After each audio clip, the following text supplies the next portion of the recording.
Just got faded. Aha!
Good evening, everyone. It is I, the Knight in Yellow, Herald of the End Times. How is everybody doing this evening? We are back again with some more Rogue Trader. Full disclosure, I downloaded 2 mods for this game. Yep, there they are. I was gonna say hi to Faded. I was gonna wait for him to smash me with all the push-ups, though. Anyway, while that is happening, here, I'm gonna turn it down. The mods I downloaded are 2 simple ones. One was just so achievements can still be unlocked with mods, and the other one is what's her name? Our navigator. If we so choose, we can now date her because she was used to be a male-only love interest. But you know what? We will not allow the Imperium to dictate the way our hearts are going. So we are going to. If we like her enough, we will romance her. Or maybe we'll just romance everybody and then decide who we really like later. Is she a summer fling, or is she going to be our true love? Who knows? We'll figure that out as the game goes on. But yes, thank you for the push-ups. I see we already have 70. So we will get to those in a little bit. Hold on, I gotta tie my hair back. Hey, Mr. Bank Brew! How's it going? Yes, it is I, the Yellow. And you must be the Monopoly guy. Oh, and a good drink. Oh, 1 second. I gotta go get myself a good beverage. And a kitty pet. I will pet the kitty on the way to my good beverage. Ugh. Hold on. My hair does not want to cooperate today. Ugh. Alright, 1 second. Ugh.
headphones. There they are. All right, we are back again. Thank you for the good drink. The kitty enjoyed her kitty patch. She has decided to hang out somewhere else these days. It's usually close between a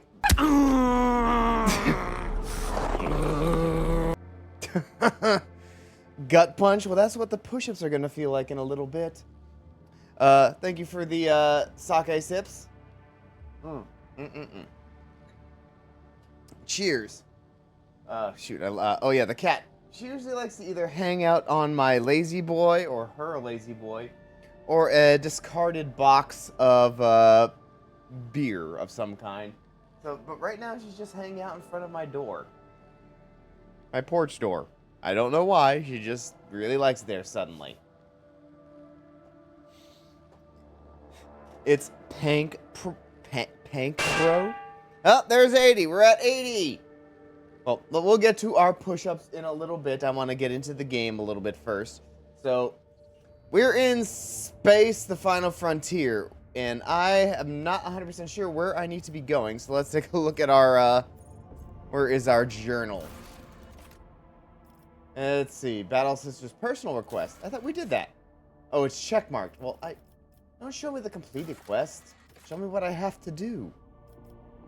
Let's see, we got errands, machine keeper, I believe. Yeah, the void requires a new engineer who may be found somewhere in the system. Oh yeah, that's right. We're looking for an inquisitor's assistant or something like that. My cat is actually laying on your arm. Oh, that's nice. My cat usually has a weird habit of really wanting to sit on my lap as I'm like getting the stream ready and everything, but I can't because I'm like moving all over the place. I'm gonna get up in like a second or two. But like as soon as the stream starts and I'm settled down, she just does not want to have anything to do with me. So it's like, oh, I only want to sit on you when you're busy and you're moving around and in a state that I will jump off you as soon as you you know, have to move around and do your things. Oh well, let's see if I can get her. Gypsy. Hey, she did come. Want to come up? Come here. Come here. Come on. Come closer.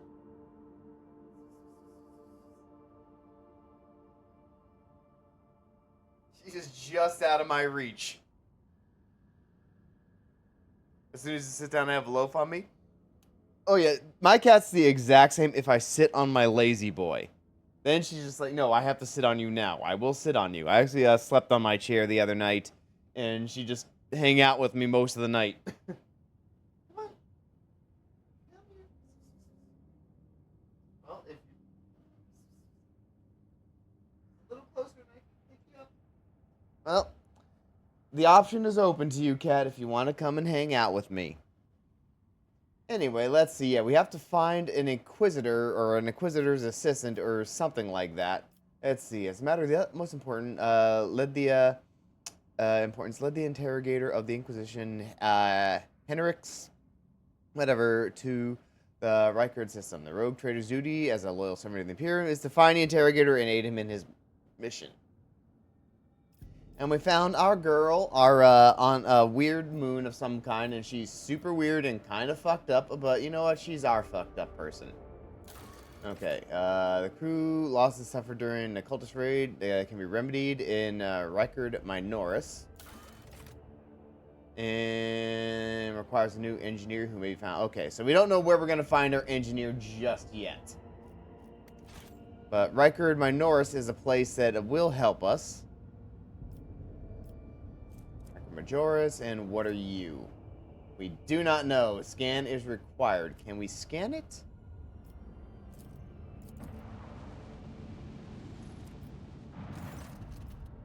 Let's see. Lord Captain, there is some commotion on the officer's desk.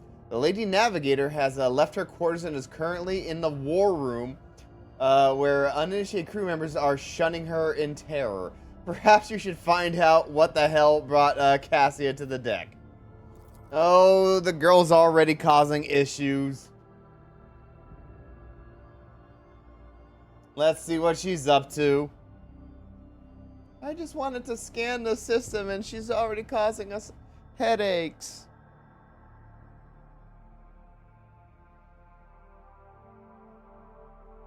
Well, let's see what she's really about. She was all kinds of noble before, not like crazy, like oh yes, you are beneath me. Nothing like that so far. She's kind of actually, so far, this could change, but she is kind of like a more, I don't know, sincere and soft-spoken than I would have imagined.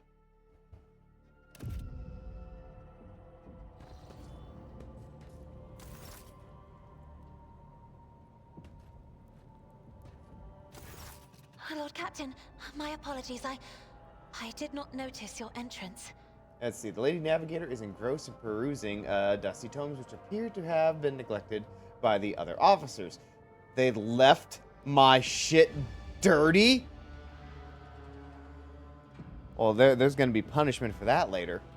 But be it because of sloth or dullness of mind. When you walk closer, Cassia looks up at you, starts and hides a weathered book behind her back. Oh, what is she reading? You reading porns?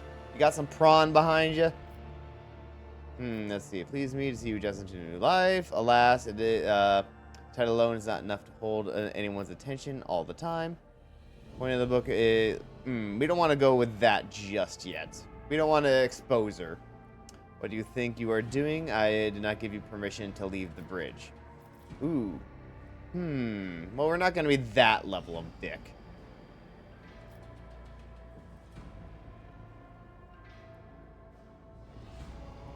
Let's go with this. Alas, the title alone is not enough to hold everyone's attention all the time.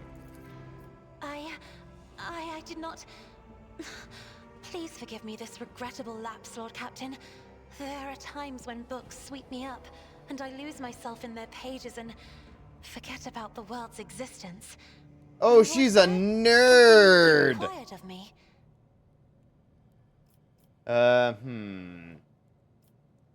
Your only attendant is your valet from, do my servants not measure up to your standard? Okay, we're not really going with that. Have ample time to calm yourself and your powers. Point at the book.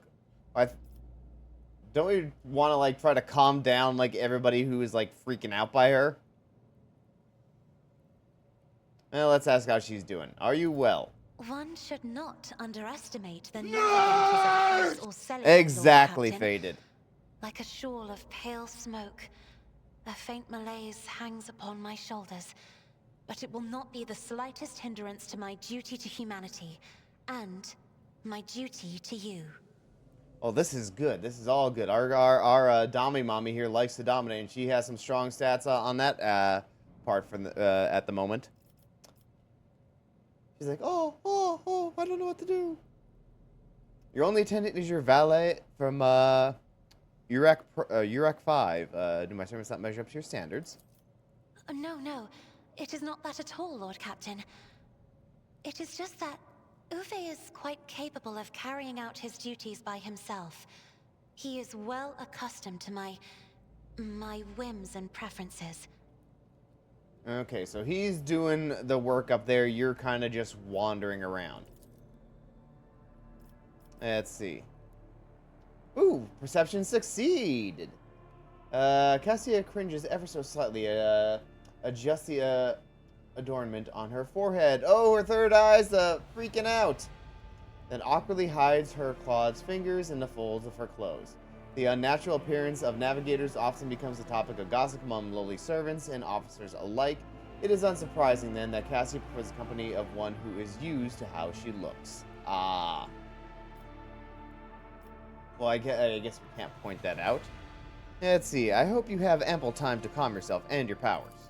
There are people on this ship who are far more impulsive and dangerous to others, and far less devoted to the God Emperor than a herald of the Navis nobility. Oh! She's putting out the whole. To see the shades of umber Those lowly whirl underlings around your subjects whenever I am near. Were I not acquainted with such a reaction, I could have found their behavior in your question just now insulting. Uh-oh, we offended her. Let's see. Yeah, I gotta remember that you can't just go all the way through the dialogue, but I didn't think that was as insulting as it sounded. I hope that you have ample time to calm yourself and your powers. Like, that I guess you took that way more insulting than I intended. Pointing at the book, I see you have fond of reading. Oh, this. I found this fascinating read on one of the shelves. And I must say, it has caught my eye.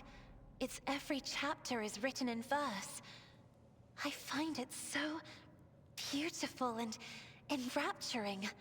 Hey, we already have one person that gets blushy about biblical tomes. We don't need another. The other being, was it Argenta? Urak 5 had a vast archive of its own. Hey, I pronounced it right. Although most of the works within had to do with scholarly disciplines of some sort or another. Only in my sparse moments of respite was I allowed to escape into the pages of more embellished works. Let's see. Cassia gently brushes the dust off the cover of her thin, clawed hand. Her eyes filled with longing after reminiscing about her lost home. Yeah, her home is fucked. You're not going back. Lord Captain, would you kindly explain to me why you are pestering me with these questions? Oh ho? Inquiring about my mood and my needs, showing an interest in the books I am enjoying. You are behaving as if you possessed a shred of fellow feeling for one such as I. Ah, being nice freaks her the hell out from a normal person. I see. I beg your pardon, Lord But she Captain. realized she speaked out of There was turn. no way for a navigator to conduct herself. How do we... I hope we have an option where we're both stern. Because we are the captain. We do take that seriously, but okay with it. You have nothing to apologize for. Human emotions are natural, be they good or bad. And it is just as natural to share them with others. Quite right. So I would ask you to mind what you say from here on. It is indeed difficult for me to feel empathy for a mutant. Oh, we could just be like a horrible bigot. However, the crew's well-being hinges on that of its navigator. I believe this conversation will reach its natural conclusion. Ah, I kind of want a more in-between.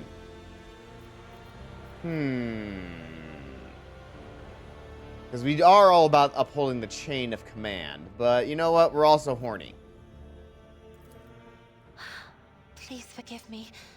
I cannot even understand myself right now. Your words and attention have reminded me of life on the station. Of Theobald and Felek. I do not understand. They were merely the keepers of Urak 5. So, why do memories of those two make me feel a strange heaviness here? Alright. At the same time, I find myself overwhelmed with new excitement and anticipation. At last, I have set foot outside my familiar walls and into a world that I have only seen before in the pages of books. She pines for Your ship escapism. alone is a treasure trove of remarkable artifacts and curiosities. And just imagine the things that await beyond, but... My delight must seem childish to you, surely. In your heart, you must be finding all this quite amusing. Which one do we want? What I find childish is your manner of addressing me as if I were your friend, and your mistaken belief that anyone here would be interested in hearing your emotional turmoil.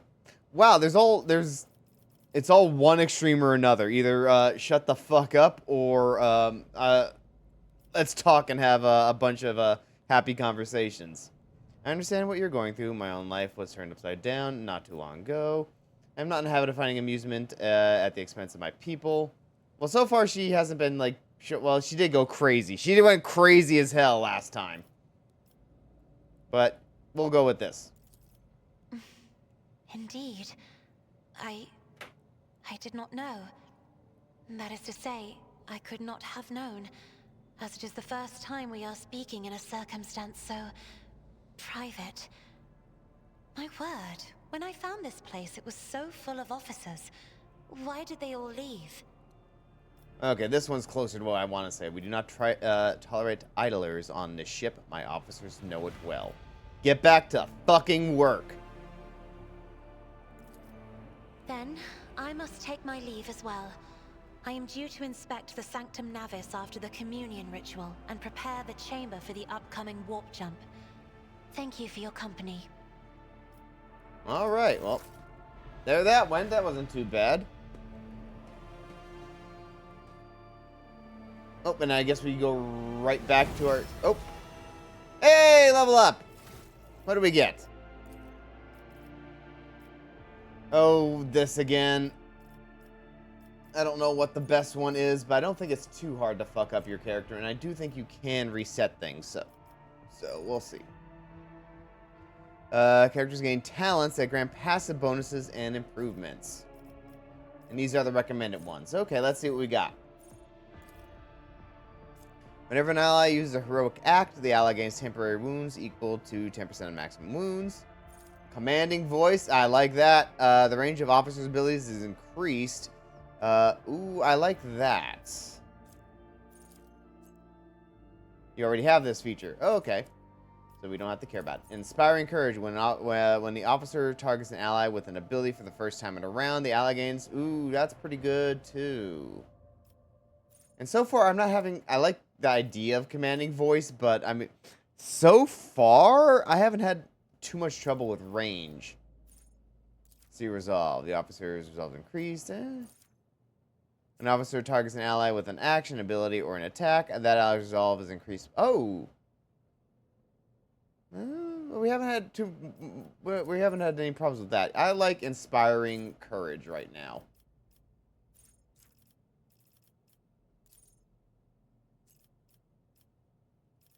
And a level up of some kind. Willpower or fellowship. Fellowship always matters the most. I don't know when we hit a point where that just more and more fellowship just ceases to help.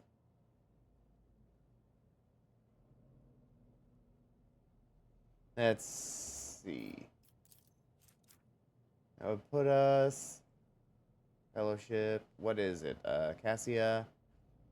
Your character's ability to interact with other creatures to deceive, charm, or befriend them. Oh, we could be friends with everybody.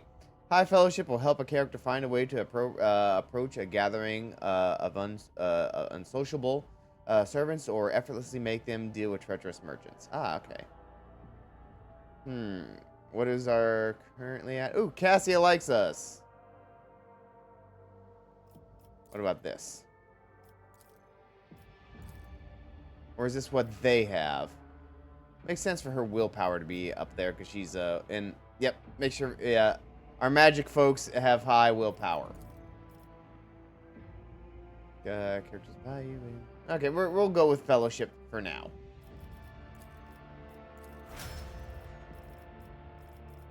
Let's see what you're all about, girl.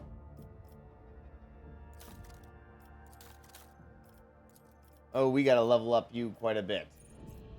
Well, willpower is safe, so next. Oh boy, the navigator starts all turns, including extra turns, with additional move. That could be helpful because we give extra turns to people all the time. Movement points. That might be good.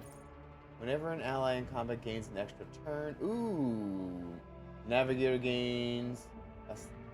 Willpower. Ooh. Okay. Every enemy. Every turn. Every even turn. Even turn, the navigator gains an additional action point. Ooh. And they gain 20 perception. Ooh. Enemies damaged by the navigator suffer additional 10% additional damage from any source of warp damage. Ooh, I don't know. Navigator starts all turns, including extra turns.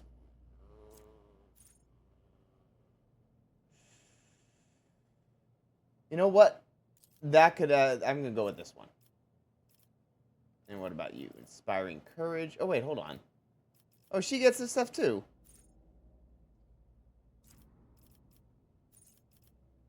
Wait, hold on. Range off. Wait, hold on. Was she an officer too?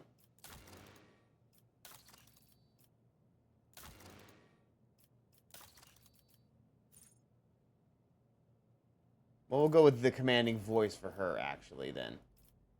Because range might actually matter for her. But let me take a look at her real quick. What is she? I assume she's also very dogmatic.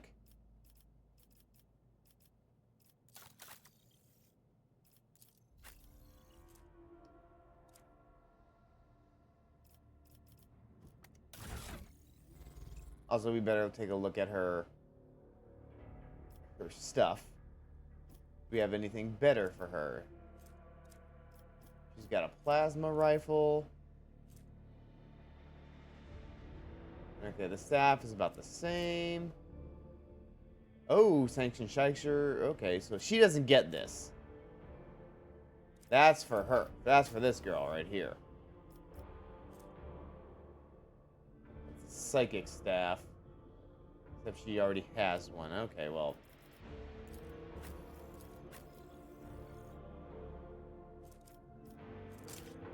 I don't know what else would be good for her, so let's give her a sword for now.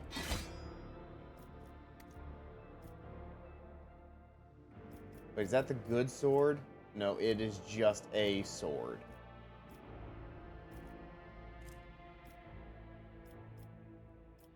Alright. Let's level her up.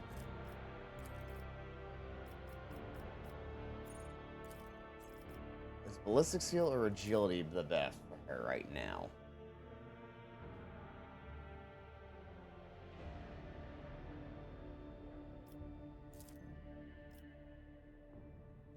I've been having some issues with her range, so yeah, we'll go ballistic skill.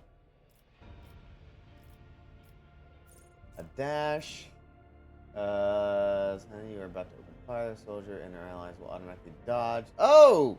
Hell yeah! That way no one can get hurt.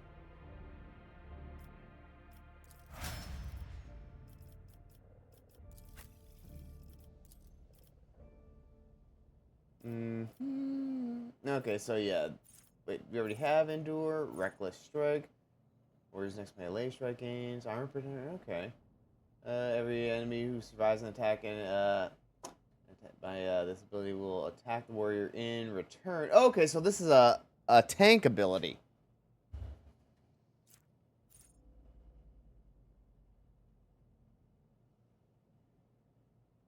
Yeah, let's make him more of a tank right now. We're gonna have a party of pretty squishy people for a little bit.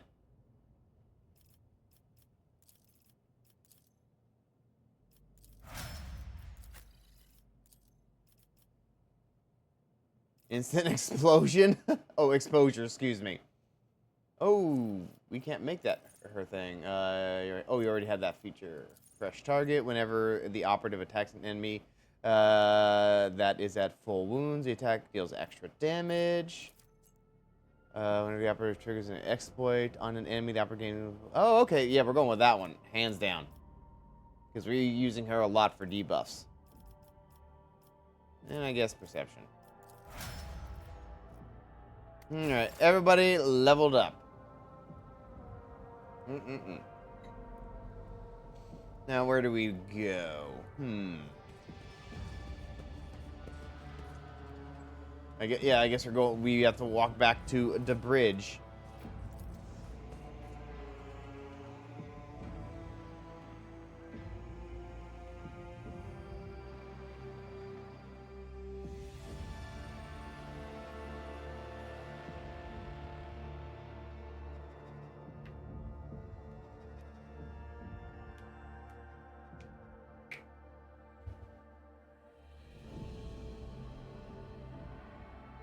Come on, we're almost there. Damn this old arcane technology. Fetch me a tech priest so I can get this loading bar to load faster.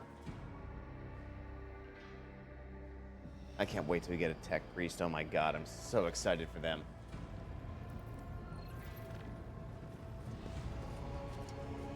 Let's see. Anything change? You got anything new, Voxmaster? Have the Vox Spears brought you anything interesting lately? Give me Lord Catman. I have no information that would be of interest to you. Alright, that'll be all for now. And dialogue. Do. Let's take a look around the bridge. Oh, there's Cassia now. Let's talk with Cassia a little bit more. Let's see what's going on with her. Words cannot describe how boring the bridge is without our stimulating conversations. All right. So she already likes us. Tell me about yourself. I am a part of House Orselio, an ancient dynasty of the Navis nobility. Since time immemorial, our family has served to advance knowledge, pushing at the boundaries of the dark unknown. The Starway Atlas contains 2,843 routes that chart the sectors of the Segmentum Obscurus and reach all the way from the Coronis Expanse to Holy Terra. Okay, I'm not that familiar with the Cronus Expanse. Let's take a look at that. Oh, Giddy, you're back. Want to come up? Come on. And, of course, you retreat just out of my reach. Okay, that's at the Cronus Expanse, a scattered, poorly explored region of the on the frontier of the Imperium, full of fearsome Xenos, treasure, heathen worlds, and the echoes of ancient doom. A scattered collection of a few young colonies on the Imperium, the Cronus Expanse possesses virtually untapped natural wealth, and its warp space is treacherous and unexplored, while rogue traders vie with one another for both known and hidden resources as they strive to build their protectorates. Pirates, Xenos, and servants of the dark gods terrorize the Expanse, eager to cast fear and destruction upon humanity. All right. Well, that's fine. I want to know more about you, Cassia. You wish to know about me? I suppose I can help you with that. What would you like to know? Okay, I'm pretty sure we already know this answer, but if you lived anywhere other than Urek 5. Hardly. According to the chronicles of the house, I was born on one of the Orselio worlds. Oh, what was it? Please forgive me, Lord Captain. My childhood memories are too vague. Sometimes I dream about the colorful birds that built their nests in the garden, or the servants dressed in purple livery, or the blue fog that rolled over the lowlands behind the palace. But everything is covered in a rosy haze. Perhaps it is my imagination, not my memory, that is painting these pictures. Alright, well tell me about your life on the station. My stay on the station was wholly dedicated to preparing me for my future duty. Astromancy, astrography, numerology, the histories of my house and the Imperium, as well as other disciplines. For many years, dozens of instructors tirelessly prepared me for my destiny. And once a year, Great Regent Alronto would come to the station. He would entrust his beautiful vessel to my command, so that I could master the practical aspects of our art as well. Yeah, see, do you have any friends someone you could turn to for a simple conversation, not a discussion of yet another lecture? The Regent gave me a bird from a sunlit planet once. I tried to befriend it and make it sing, but for some reason, Ooh, it you refused fucked it up. and died soon after. The instructors were too respectful of my duty to my house to waste precious time on idle chatter. Aside from them, there were only servants on the station. And you know they have their vocal cords removed, so they cannot break their vow of silence. You are all duty all the time. And since the subject has been breached, Lord Captain, why do you not follow this honored tradition? Your decks are so garish. Apologies, I meant noisy. The rabble don't just chatter. Sometimes they shout and even sing. Why do you allow such a lack of restraint? Rogue traders are highborn, are they not? Okay, so this is going to be a big character point, I think. You have a point. It's about time we made the decks quieter. I will have to the lower ranks stripped of their vocal cords. I don't think we're going to do that. We're going for a boss bitch, but not like... We're not going to be unreasonable. A ruler cannot maim people just because it is her power to do so. On the contrary, it is the duty of every ruler to look after her subjects. may find it difficult to believe, but the practice of depriving servants of their voice is not particularly widespread outside of House Orsello. I like the noise people make. It fills the ship with life. Nope, that's too nice. I could do it. I totally could take out the vocal cords, but that's not always a good idea. Your words sound amazingly blasphemous. Oh. If a ruler's duty dictates the need for violence, would dispensing it not be their responsibility? I will contemplate your answer in solitude. Oh yeah, we have no problem with doing violence if we need to, but now here it is, it's not really necessary for this them, talking. What does your third eye conceal? The navigator's open eye is baneful to whoever the warp's ruinous shine falls upon, and therefore it is the symbol of our power. We are the guiding stars of humanity, found worthy of an uncommon gift, and one of the duties that we bear is to guard our eye, even from wayward glances that may bear evil. Besides, I am aware that lesser servants of the Imperium may find our appearance repulsive. The Navigator gene twists the features the rabble are used to seeing, and the magnificence of our role cannot be grasped by their feeble minds. You're hot, girl! Don't let anyone or anything convince you otherwise. That's probably what we're going for. Who cares for the opinions of the short-sighted rabble? They can serve us or die for us. Ooh, I like this line, no. You're not look repulsive, Cassia. We'll go with you're hot. Whoa! You are much too kind to me, Lord Captain. Allow me, for my part, to note the beauty of your...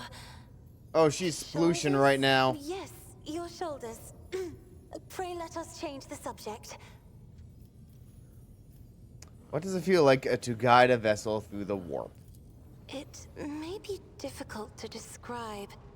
You see, every navigator perceives the warp differently. My mentor, Great Regent Elronto, always described his travels through the Immaterium as a journey through a vast wood with countless paths. And I, assisting him in the first voyages, futilely tried to follow his example. But the wood would not reveal itself to me. I don't think you've ever even seen woods. But everything changed when I found my own key to this mystery. You see, I've always brightened up my rare moments of leisure time by painting. You may recall there was a workshop in my chambers. As soon as I imagined the warp as a blank canvas, an indescribable feeling came over me. I moved the brush, going deeper and deeper into my own painting. Visions were hidden within the vibrant colors of my palette, and something inside me knew which should be brought out and which should be left behind. I woke up several days later, after the voyage was safely complete. I like this portrayal of... I mean, I'm still new to this, so I like the idea that navigators, their whole thing is like a deeply personal process. It's definitely not a one-size-fits-all kind of thing. That's that's pretty interesting lore. I like that. I know you love painting is reflected in your speech as well. You associate so many things with hues and colors. The Emperor graced me with a gift. I can see inner life in addition to the mundane. You cannot know that a fruit has rotten from the inside until a blade slices it in two. I can see the rot from far away. It roils like swamp mud, oozing through the bright peel. Anger and boredom, sadness and joy. Everything that people shut away inside themselves is revealed to me like colors on the canvas of my world. Why don't we talk about something You will else? hear no objection from me, Lord Captain.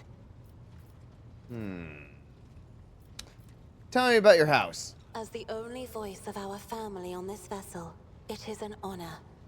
As long as your questions are courteous, I will answer every one of them. Okay, I take it your house has a big history. Oh, yes. The navigators of the house came to the Coronis Expanse fairly recently, a mere 208 years ago. That is actually Before really that, short our in this ancestors timeline. expanded the borders of humankind's dominion for the glory of the Emperor, blazing trails to different corners of the galaxy. Alright, who rules your house? Just as a rogue trader stands at the head of a protectorate, a Novator heads a navigator house. It is the Novator who decides where to look for alliances and which path their bloodline is destined to tread. As for our house, the transfer of power to a successor is currently underway. In the meantime, Great Regent Auronto Orselio is ensuring the stability of the house. Interesting, so I guess it's not gonna be her? You live in seclusion on a closed station until, what's his name, Felix committed his sabotage. So then you must be the Navitor's successor. So says Regent Auronto. Oh. Nothing is decided yet. Some people in the house become enshrouded in rolling grey clouds at the thought of me becoming the Novator. But even more are bound with dull leaden chains. They think I am not ready for such a burden. I get the feeling this is why she can't date someone of the same gender. Because they're gonna expect her to make a kid. And, you know, because of the whole hereditary, you know, psychic powers thing. Okay. Well, we're in the 41st millennium. Wait, oh, yeah, whatever. We're in a 40K. I'm sure they have in vitro fertilization. We'll make it work. With your permission, let's talk about something else. By all means. What does your special site reveal? Sister Argenta shines like a guiding star, inspiring resolve in those around her, seemingly inexplicably. However, I see a dark and ugly fog billow behind her, contrasting sharply with her shining light. It burdens the Sister of Battle. It drags her down. Ooh. Yet Argenta herself is hardly aware of it. Okay. Well, Seneschal Viserion is among the few whose colors are a pleasure to look at. Whenever the Seneschal speaks, heavenly crystal clarity spreads around him. And whenever he is angered, dark blue clouds condense over him. And in his rare moments of joy, a pure gleam of sunset pink caresses the souls of those near him. Out of your entire retinue, Lord Captain, he is the only one I would trust with my life. he's a true man of the Imperium. Idira's emotions are like a maelstrom, bright, unbridled, enveloping her form like a wondrous kaleidoscope of colors. And as dangerous as a twisting warp storm. The riot of colors hides the truth from my eyes. What exactly is driving this woman? Is it her own will, or is it the Immaterium, Lord Captain? Alright, I guess we're done there. I have enjoyed your company. Thank you for the conversation. Alright. Let's see, is there anybody else for us to talk to before we head out? Find anything new? Oh, hey, there's Argenta. I didn't see her earlier. Let's go see if she's got anything new. Greetings. Nope. Alright, until next time. Sorry to bother you again.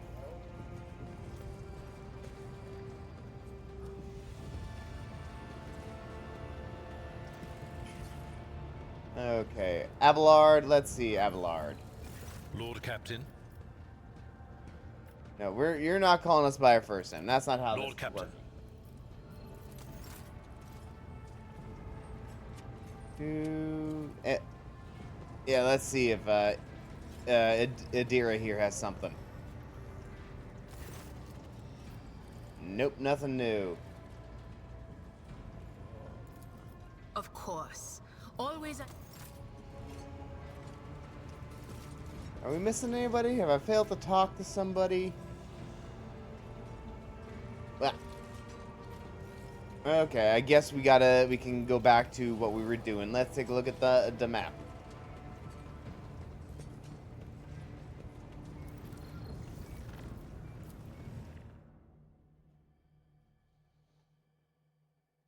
can we scan this world?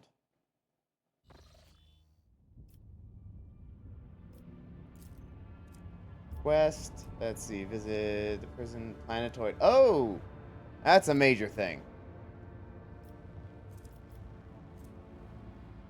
Machine Spirit Keeper. You know what? I want to get... I think this is where we're going to find our Adeptus Mechanicus boy. And I really want our Adeptus Mechanicus boy. So we're going to go over here.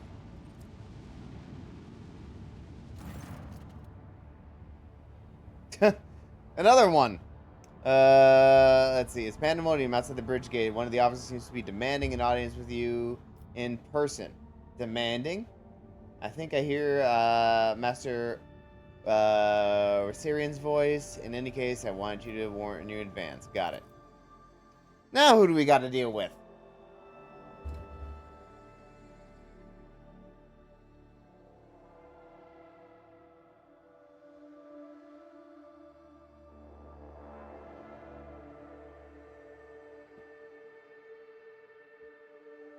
But someone demands to see me? Who dare? Well, time to get on my throne and be like, what the fuck you guys doing? The everyday sounds of the bridge are disrupted by voices raised in anger. Abelard's voice, the loudest of all. This is not the conduct of an officer. These are the antics of a highborn brat out on a lark. Explain yourself, Lieutenant. Let's see. The young woman standing before Abelard strives with all her might not to quell under the onslaught of her superior's anger. She's freaking out. She falters, but then manages to look him in the eye and say, I apologize, sir, but I must speak to the Lord Captain. Very well, Lieutenant. You may address Lord Captain. Not least because I see you have already seen fit to disturb her. Your unauthorized appearance on the bridge and display of belligerence toward the higher-ranking officers will be logged on your personal files. Damn straight it will. Lord Captain, Lieutenant Arilla Vent requesting permission to speak. Event falls silent and then adds rashly, on a matter of extreme importance and urgency. You may speak, but I want...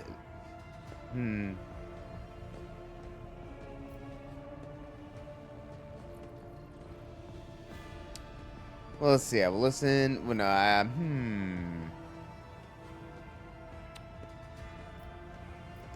You may speak, but I want to hear a report, not shouting match. Having two officers bickering in full view of the bridge is unacceptable. I am sorry, Lord Captain. I thought these drastic times called for drastic measures. Vent exclaims hotly. Oh, she's giving a little tood back. This matter cannot wait. Any minute now, an assault unit will be dispatched to the lower decks on orders to crush the workers' strike by any means necessary. But I am convinced that this step is unwarranted, and the crisis itself was provoked by the actions of one of the senior officers. Vent is almost trembling with tension as she delivers her speech, her face extremely pale. Oh! A borderline mutiny is about to happen. So the Interesting.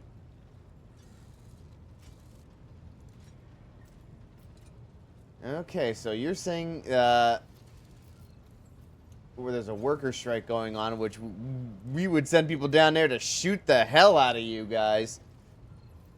Hey, Acti, how's it going? We are contemplating cleaning out our lower decks with firepower.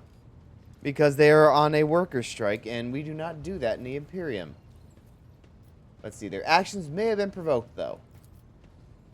Abelard, in no hurry to intervene, lets out a he glances at Sauerback, who is standing not far from him, but she maintains a stony expression.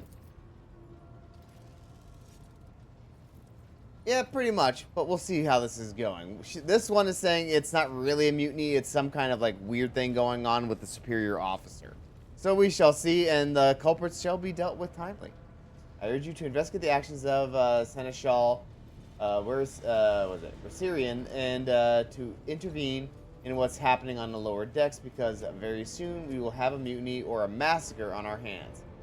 Bent reels off the last words as though she knows them by heart. She has clearly been preparing to say some of them for some time. When she is finished, she casts an anxious glance at Abelard, then at you.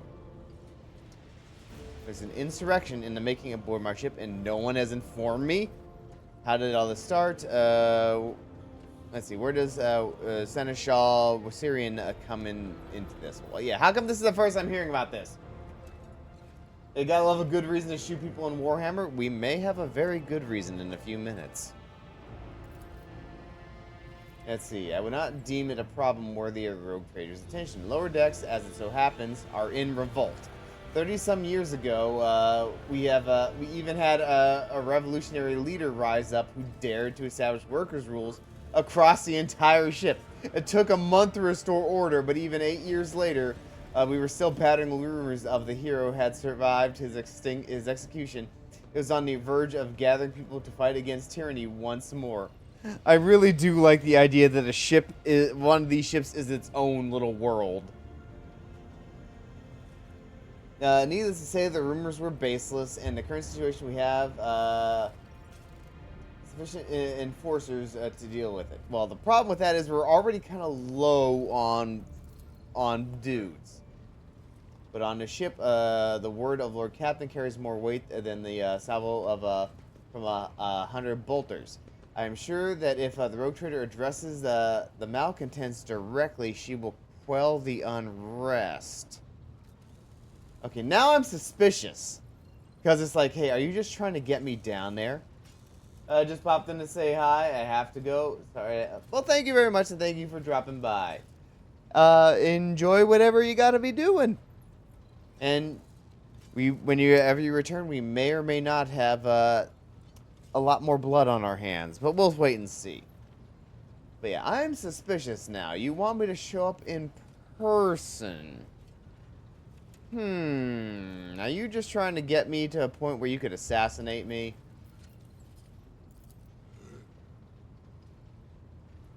I dread to think what problem you will disturb the rogue trader with next. Perhaps you ask the Lord Captain to break up brawls in the mess room. I have already given you a means to resolve this problem. You simply need to use them.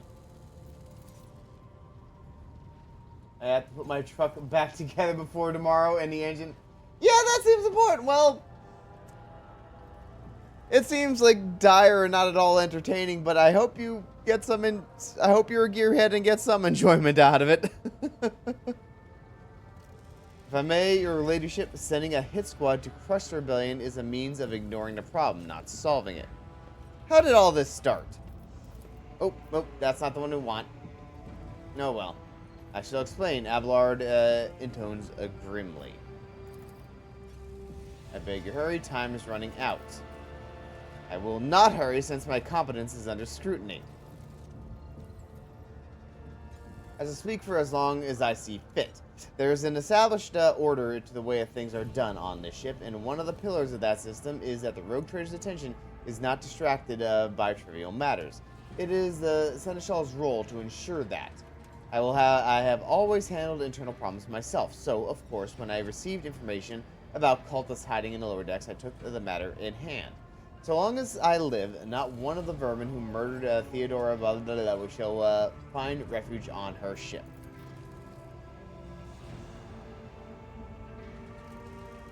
Okay. You were far too heavy-handed, Seneschal. Arrests, interrogations, mass punishments for entire sectors. It has driven people to the brink. Vince says bitterly.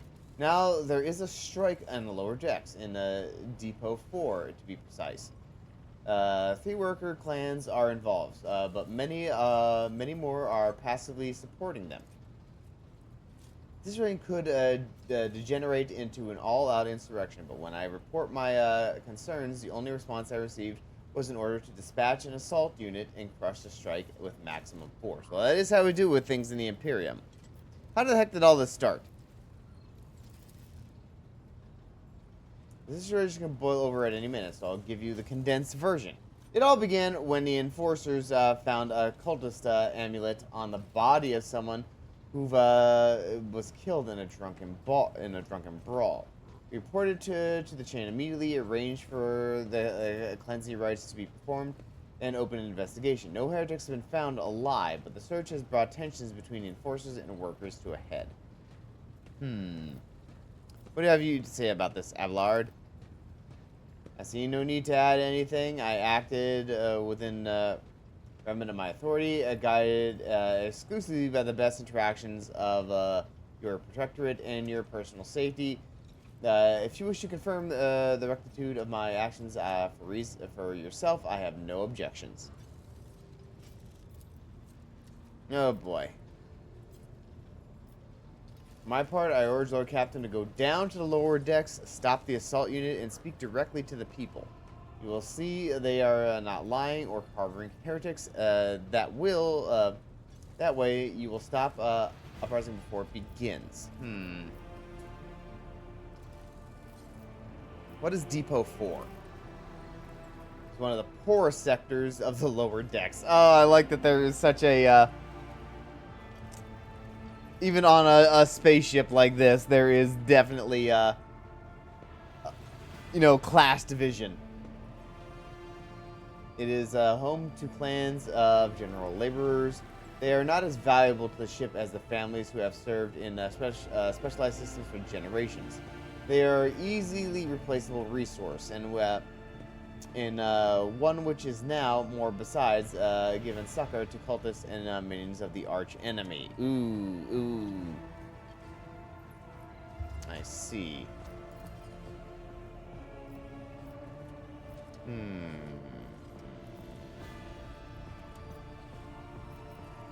Let's see. Master at Arms, the ship's enforcers report to you, and yet you seem to as hesitant to provide your own perspective.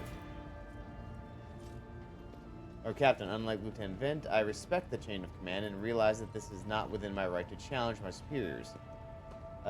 She bows her head to Ablard's direction. However, a moment later, a serpentine smile appears on her lips. That being said, while I entirely share Master Wasarian's opinion on the fate of Depot 4, on what the fate of Depot 4 deserves, I must note that the insubordination is a direct consequence of the practices that he himself has introduced. Oh!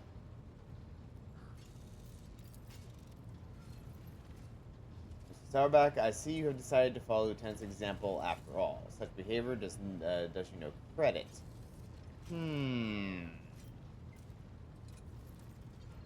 Interesting. How do we want to handle this?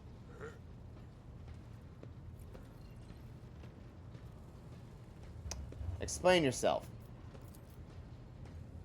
Ship's regulations state that the Master at Arms is responsible for resolving all matters related to the ship's enforcers, and yet it is no secret that Seneschal has a tendency to show partiality. The enforcers and officers whom he has deemed particularly promising are at times given permission to approach him for tutelage.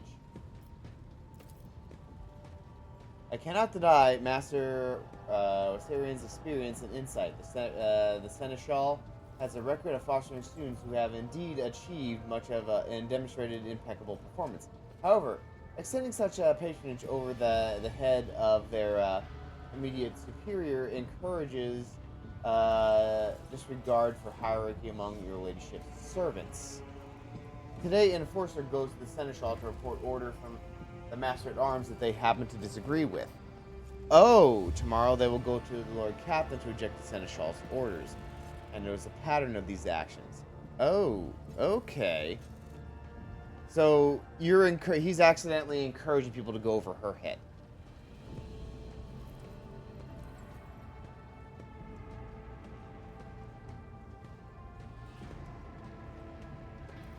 I see. How do you feel about this, Abelard? Sauerback, can you recall an occasion where I would encourage an officer to disobey their superior, or one where I would overrule their order? Show of favoritism to those who merit none? None, Seneschal, for there have been no such cases in the entire time I served before the ship. If anyone were to claim otherwise, I would have them pay for insulting your honor with blood. Your conduct in this regard has always been spotless. Nevertheless, given your eminent position, a simple show of attention on your part is enough to erode the propriety of junior officers, inflate their sense of self-importance, and undermine discipline. Ah, interesting. Okay, so okay. I kind of like her now. So she's all about like the nuance of his actions. That you distinguish some of them and know them by name is tantamount to walking around the officer's deck, handing out gifts to officers who have caught your eye. It fills those you set apart with ambition and audacity. Make them stand out among the rest. Enforcers are meant to be faceless servants, fighters ready to die. Their fate is entrusted to their command and no one else. That is the sole foundation of order.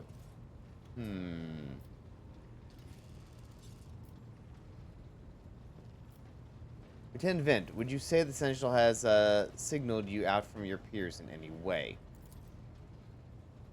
Or Captain, I swear Seneschal has never granted me any privileges, never once advocated for me, nor facilitated my promotions, although he is a man who convinced me to become an officer in the first place. He has offered me extensive guidance in my service, for which I am grateful to him. And while not all my fellows receive such attention, I know at least a dozen fine officers whom the Seneschal keeps in his sights to ensure that they continue to strive. Okay, so this guy, his intentions are good, but there is a problem created by it. Prepare new generations of the dynasty servants to instruct them and to separate those with potential from those who have exhausted it. This is my duty as Seneschal. The ship has bays worth of pilots, enforcers, officers, technicians, and stewards whom I have raised personally. By the tone, every third person standing on this bridge right now, it was my student at one point. I see. Evidently, my officers are everything but a shining example of unity and adherence today. I have only myself to blame, I suppose.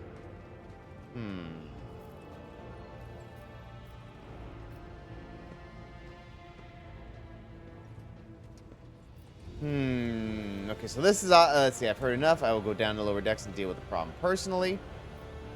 I am certain Seneschal was acting within his authority, but I will verify the soundness of his decisions for myself. This matter is not worth a rogue trader's time. Leave the bridge and do not ever disturb me again. Let's see. Well, this one is obviously the middle of the road one. It does kind of throw the Seneschal under the bus, but not... I do think it would be more interesting to go down there, and considering I'm a new captain,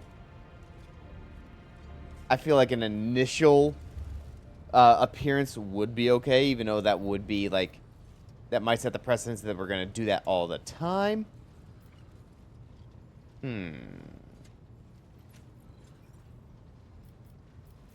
Ooh, I don't know which one I want. I'm indecisive. We're going to be in the middle of the road, I think. We will go down there and verify for ourselves. So, perceived, Lord Captain, thank you for your support. Grits his teeth slightly. An Enterprise boarding, an Enterprise bordering on sophomoric, but please yourself, Lord Captain. However, I categorically insist that I escort you. Captain, I regret that the enforcers were unable to handle the situation, which then led to your and your Seneschal's involvement. I consider it my duty to go with myself and see the expedition resolution of this incident. Got it. Yeah, we did piss him off, but whatever. Okay, you're coming with. You got to come with. And I guess you're coming with. Oh, we can just... Wait, hold on. We can take everybody? I figured we'd have... I figure our party limit would be 4. Alright, let's go.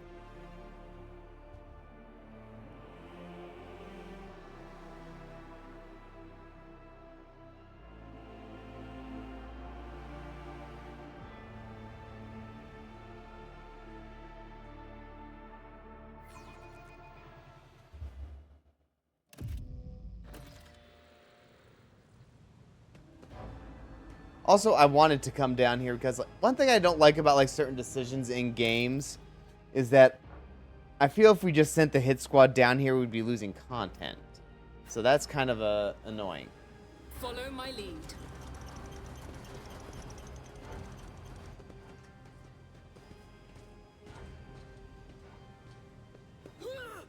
It's a Syrian. Take that, scum. Oh!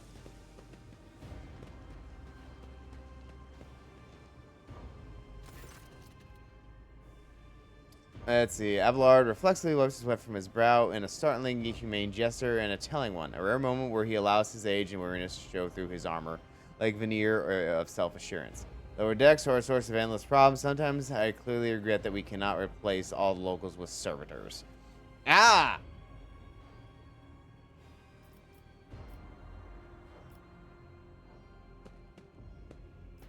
They dared... We are about to change of command. The people dared disrespect a senior officer. They would not have the chance to express such disrespect if we were not here. And the situation has been dealt with by the relevant force. Yep. It is a junior officer's worst failing to pass problems up to the chain of command. I have never been able to abide it. I shall say it again. It was a mistake to come here. Yep, you're right. I must admit that the lieutenant is by no means the worst material for an officer, Abelard adds peevishly. But in the name of Terra, the girl is the same age as my eldest, a great-granddaughter, and she has the gall to tell me how to manage lower decks. Alright, sorry, Abelard. It'll be another 20 years at least before she can be entrusted to act without oversight. They were shouting your name, no. Of course they were. The organization of the daily routine life of the ship rests upon my shoulders. The mountain of challenges and the problems from which I endeavor to insulate you, Lord Captain. The situation on the lower decks has been cause for concern, and I may have intervened personally on more than one occasion. That must be why they remember me. They do not know your face. To them, you are akin to a creature of legend, one who has stood on the steps of the Golden Throne, no less. Whereas I am the man whose name is attached to every order docking rations or lowering bay heating. Let's keep moving. We need to get to the bottom of this. So yeah, we can't be the virtue of a... Ooh, rower deck rabble. But the virtue of a captain is to not handle everything yourself. At least in this world. But I want to play. That's the problem. Let us see what I found. Container can be seen beyond the massive bars. Perhaps examining the pipe will allow you to reach it. Where? Where? I want to examine it. How do I examine it? None shall stand in my way. I guess she can't use it? Let's talk to this dude. I love to see how they live on the upper decks, even just once. You got a cool cap, though. Okay, well, I guess I can't examine the pipe. I don't have anyone that can interact with this thing. And that's a door. That's not a door.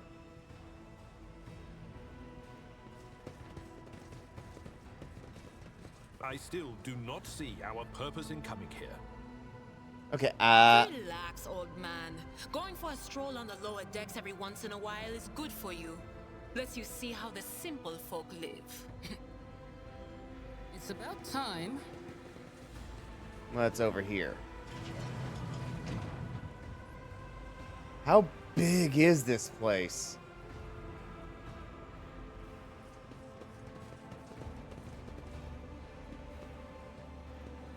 Yeah, I hate when a decision in the game cuts off gameplay. Like if I said just send the hit squad down here, would we lose out on, you know, seeing things?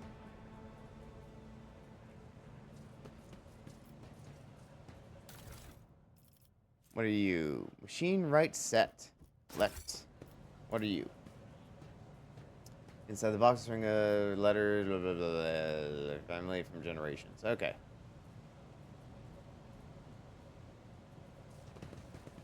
So is this a dead end? Can we talk to this guy? Emperor, save us and keep us. This is depressing. So yeah, it looks like they just sleep where they work.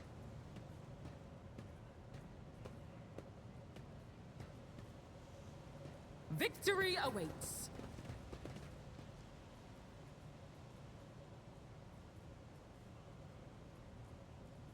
Another valve that we can't do anything with, and some more rabble.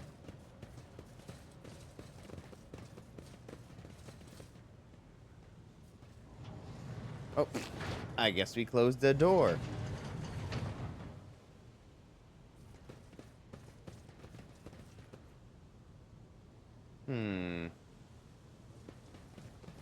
How dare you not stand at attention?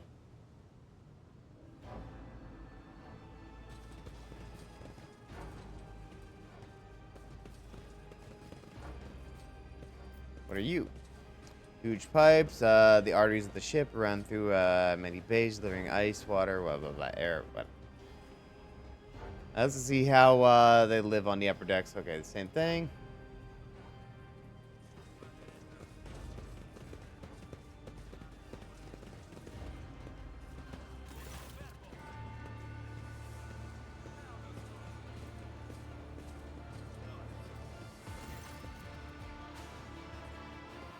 Elvira vent. The sounds of a heat discussion reverberate through the ship's bays. Lieutenant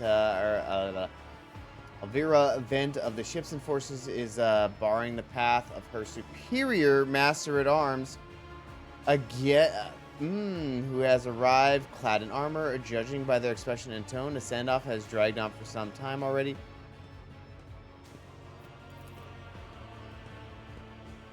Lieutenant Vent, my patience is wearing thin. I have given you an order. Now get out of my way. I cannot comply with that order, ma'am. Vent looks shaken, but there is fire in her eyes. This is my deck and my sector. As long as this area remains under Lord Captain's special oversight, no action can be taken without my express permission. There are only 3 people who are authorized to make me stand down. The first officer, the rogue trader, and the Emperor himself. Wait, is that... wait, is she actually true? Is this like a weird quirk of... Because, yeah, there is rank and there's authority. Is she acting within her authority by refusing an order here? That is a real thing.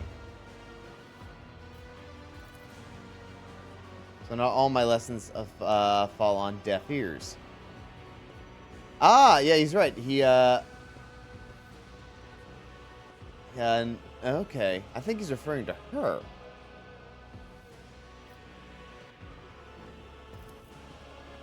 Relationship. Noticing you, the 2 officers snap to attention and salute. Their subordinates follow suit. We encountered some locals on the way here. Their conduct was outrageous. They even tried to throw things at us. I want to speak to the strikers. I get fire. We will crush the seeds of insurrection with full force. What is the situation? People have a lockdown of the bay where the strikers are, including their leaders. We have the situation under control as far as our resources allow. Under control, Lieutenant. I came here to lead an investigative unit, and what do I see? The rabble is on the verge of mutiny. There is nothing to investigate. This simply calls for immediate repressions and firing squads.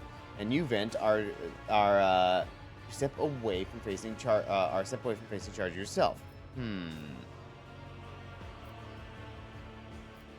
We encountered some locals on our way here. Their conduct was outrageous. They even tried to throw things at us. Vent's gaze is full of worry and regret. The people are getting desperate, clearly. They saw the assault unit and they decided they have nothing left to lose. I mean, I apologize, Lord Captain. It is outrageous. I'm sure the people simply didn't recognize you. Wouldn't have occurred otherwise. We will deal with them once the current situation is over. Is that all you have to say? Are you sure you're worthy of an officer's rank? Now we got a decision to make.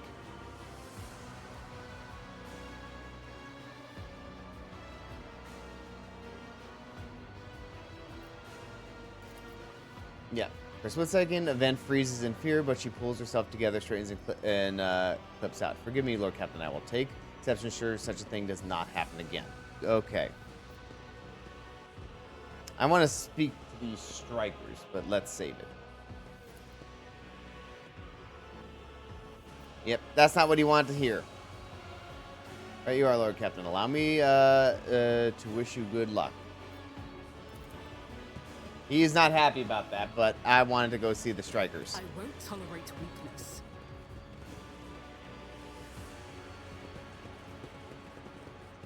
Mostly because I want to see what happens, and to kill them myself if I see fit. Okay, I wish they just didn't run off because I don't know where the hell. Oh, okay, they're down here.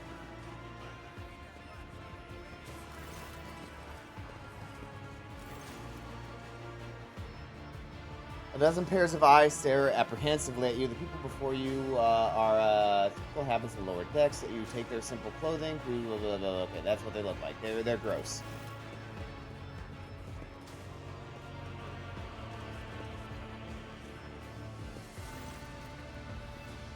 A whisper passes through the crowd, and you detect a mixture of fear, astonishment, and joy in their reactions. Finally, 3 people break away from the crowd: an elderly woman and 2 men. They must be leaders. They bow clumsily before you, Lord Captain. You have come to us.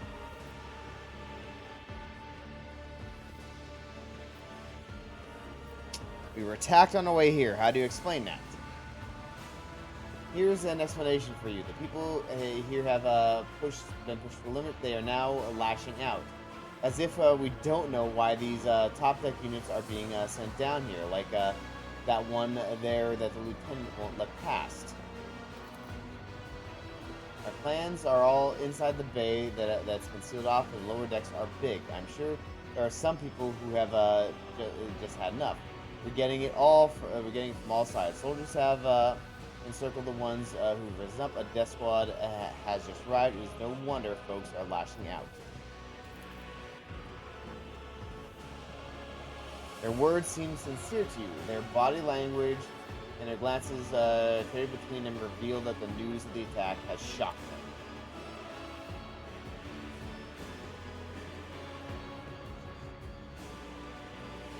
So that was just a lone actor. What is troubling you?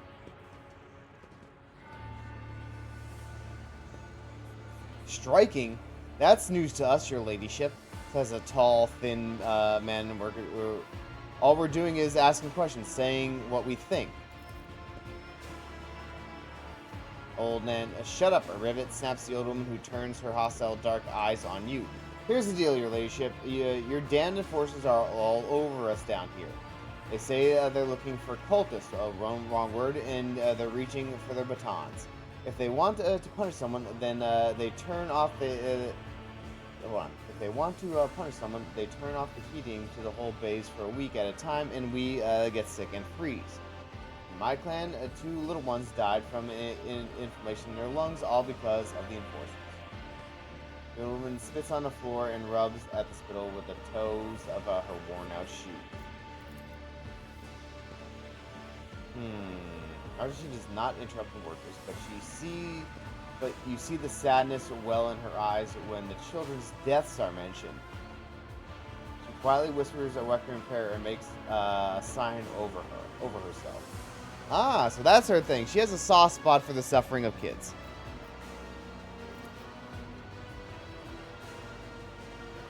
It's all true. Vent is the only enforcer officer who stood up for us. It's clear as day who had a mother from the lower. It's clear as day who had a mother from the lower decks, and who grew up amidst and has no fellow feelings toward us. The grim man with a scarred face throws up his arm. Your ladyship, we're no villains here. We're honest workers, your servants. We plotted no disorder. We went on strike openly, and now we've got guns pointed at us. All we're doing is asking to be allowed to work in peace without being harassed.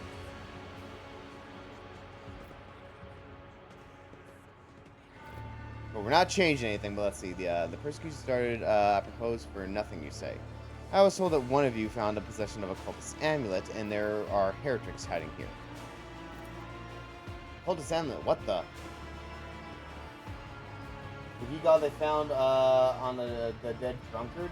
If it was something evil or forbidden, we sure didn't know. The enforcers just said they were looking for heretics among us, and anyone obstructing their investigation would be punished.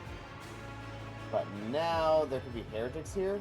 We know our own people. There've been no new new faces around here.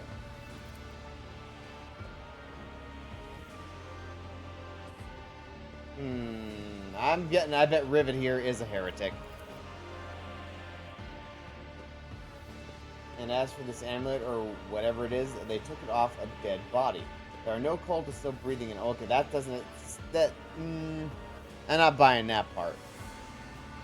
There are no cultists still breathing in our sector, that's for sure. But when the fight broke out, some enterprising folks looted the bodies.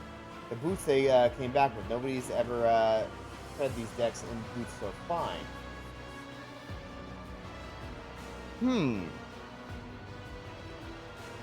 Boots that came back with. Nobody's ever... I can tell you that. Seems to me these cultists have better commanders than us.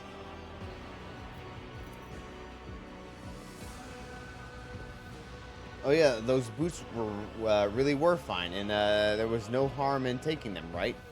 As for the amulet, it must have been pocketed by someone who didn't know any better. We don't need any amulets around here. We all worship the Emperor, and we're working. And when we're working, we bow down before the machine spirits of the large and small transformers of the servo motor. The same way my grandfather was taught 100 years ago by a tech priest who came calling. Believe us, your ladyship, we are people of faith. Naive children, weren't you taught from an early age about the dangers of the arch enemy's creation? Weren't you warned that any unfamiliar objects could be one of them? You were told, Holy Sister, but it was long ago. The last time we saw a confessor in our sector, it was just after I had my third little one.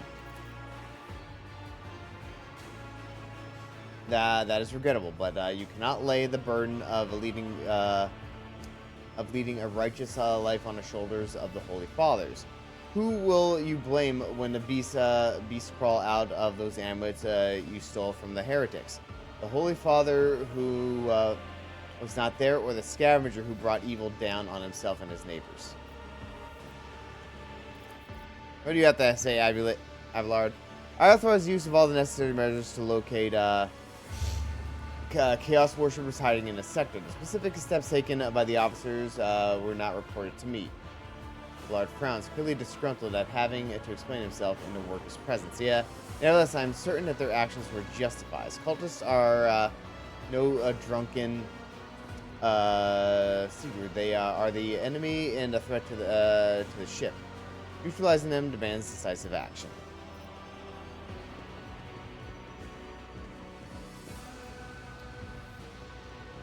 Was it necessary to torture these people with cold? See, yeah. I think I've stepped out of my character at this moment, but we'll go with 4. The rabble understands only one language, Lord Captain, that of violence. As for regulations, should the laborers persist in their unwillingness to cooperate, the next step is limiting air supply and cutting off water, which is almost certain to restore order. The peasants can grumble all they want, but in the end, they are the source of their own misery. All they have to do is bow their heads and fall in line, and the need for punitive measures will disappear. What changes do you want?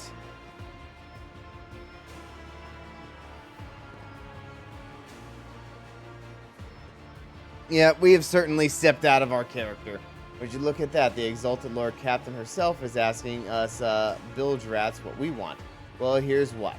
We want you to rein in your damned enforcers, to quit turning off the heat, and to stop battering everyone that moves. No, that's not it. We want the enforcers gone from here, and we want to be armed. Give us arms, we'll govern ourselves, we'll defend ourselves. Ah, yep. I've been leader of my clan for 20 years now. Getting rid of these club-wielding thugs can only improve things here. You've gone too far, old man. They've never let the maggots on the lower decks live without the enforcers breathing down their necks. They probably even insist on enforcers on the upper decks too. As for weapons, what do we need them for? Before the first day's out, we'll have someone shooting their neighbor out of stupidity or drunkenness. We don't need that. If the enforcers stop hassling us, that'll be enough in return. We'll find the scavengers who rob the cultist bodies, and we'll talk them on one lower deck or to another. If there are any more of those damn amulets around, we'll hand them over. That doesn't seem like a good answer too, but he's at least this guy's gonna be the middle ground. You speak for yourself and your clan. I'll speak for me and mine. I don't want empty gestures. I want real change. They'll promise us the world now, but as soon as the anointed one turns her back, okay, man, you're gonna die. Ooh, or we could do corrosion. Tall worker's eyes dart between the two arguing leaders. Every few seconds, he opens his mouth as if planning to argue, but each time falls silent, simply making some vague noises of approval. Ooh, we got a chance here. But yeah, this one is an interesting one. Spreading anarchy on a ship is the first step toward embracing chaos. Putting weapons into the untrained hands would be even worse. What's more, the enforcers are needed to maintain oversight and order. Withdraw those demands, and we will consider the rest. I'll give the order for the enforcer. Yeah, but that one's not happening. You failed to convince me of your trustworthiness. This unrest ends now. Everyone who was involved will be eliminated. Master of Arms. Let's go with, let's talk to Abelard. Story about going scavenging for boots and accidentally picking up the heretic ambush doesn't convince me. These people were moments away from rebelling and possibly becoming mains of the arch enemy. We must not give them what they want. Even if they did acquire something innocently, purely out of their own stupidity, that does not mean they are not tainted with corruption.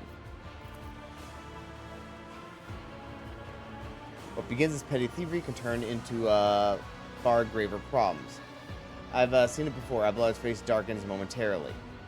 In my second war, there was a sergeant in the Imperial Guard regiment that was stationed nearby. The sergeant took out an ordinary pocket knife from the body of a heretic, and the whole unit lost their lives for it. When they finally managed to break into the barracks, they found not a single survivor, only the pocket knife, which had grown through all the rows of the beds like a metal choking vine. Damn. So when it comes to scavengers, malcontent strikers, or whatever they'll turn into next, my verdict is simple. Give them no quarter.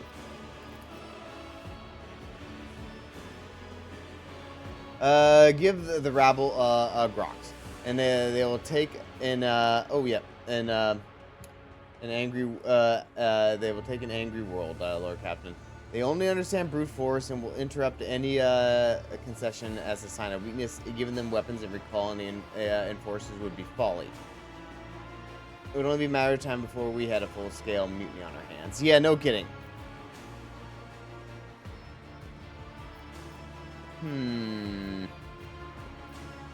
Coercion 100%. Putting weapons to the untrained hands will be even worse. We'll go with this one.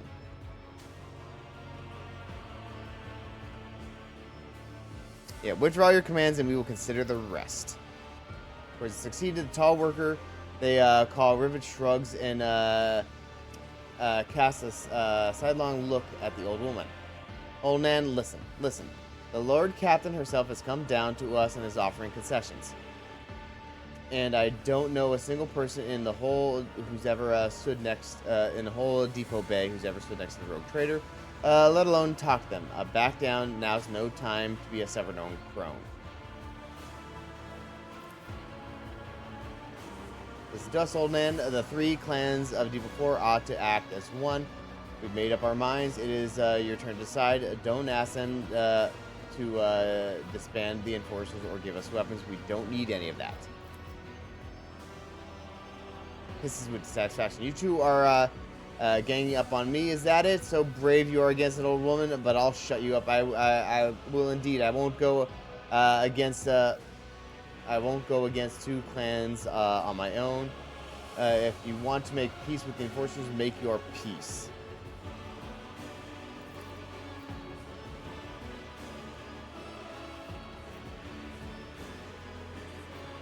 As decided, persecution will stop, and I will expect you to assist in locating the remaining amulets or weapons left by the cultists.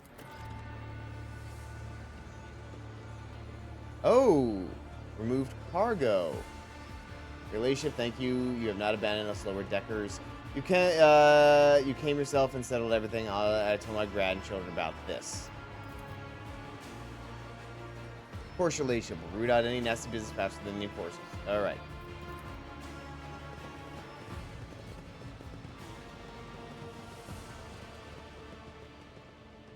Well, did we do good or did we fuck ourselves in a different way? I'll lay claim to the stars.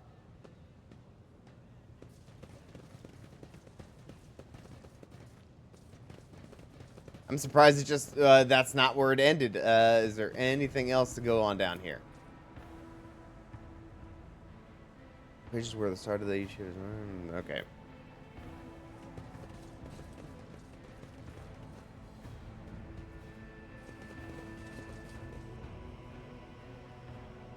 Well, at least we have loyalty.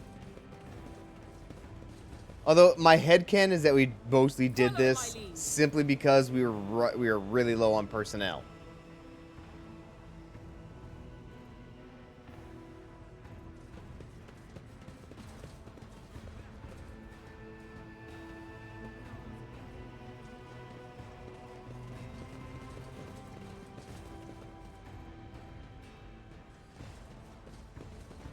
And this is where we started, correct? Oop.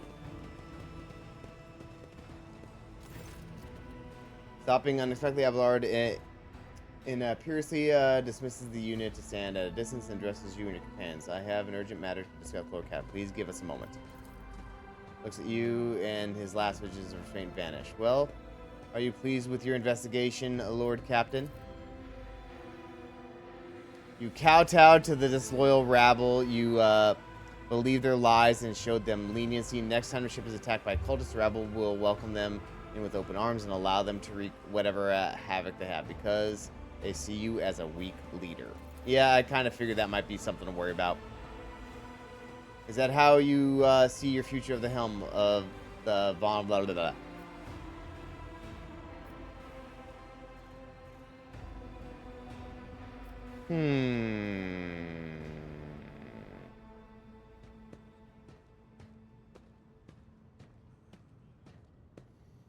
We could put it back at him, but that doesn't... Yeah, this is a bit of a deflection here. Let's talk about your role in all of this instead. You allow this revolt to happen. Your actions practically guaranteed it would. There is some truth to your criticism. I mean, he's also... he is right. We did kowtow to them. Why are you so angry? I solved the problem. Do not speak to your little captain in that tone. This is the I did the right thing. Don't bother me.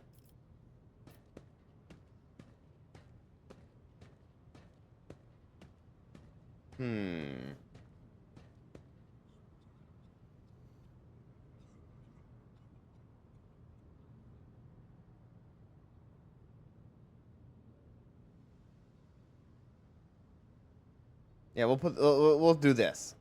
You got your fuck up in the past caused this to escalate and escalate and escalate. I would have handled the situation myself had you not decided to intervene. Abelard says, ooh, that's a new one. Iris Ghibli? Remember, Lord Captain Theodora, do you think she ever set one slippered foot on the lower decks? No, she did not. Such matters were left to myself and junior officers while she dedicated herself to her grand designs of the Protectorate, as any true strategist and a rogue trader ought. Ooh, that one's a personal shot.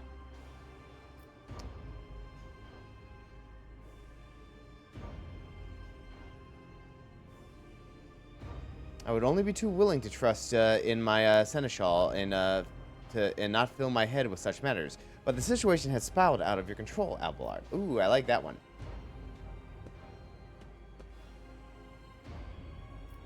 Yeah, we're going with 2. I would like to do that, but you fucked up, as I said.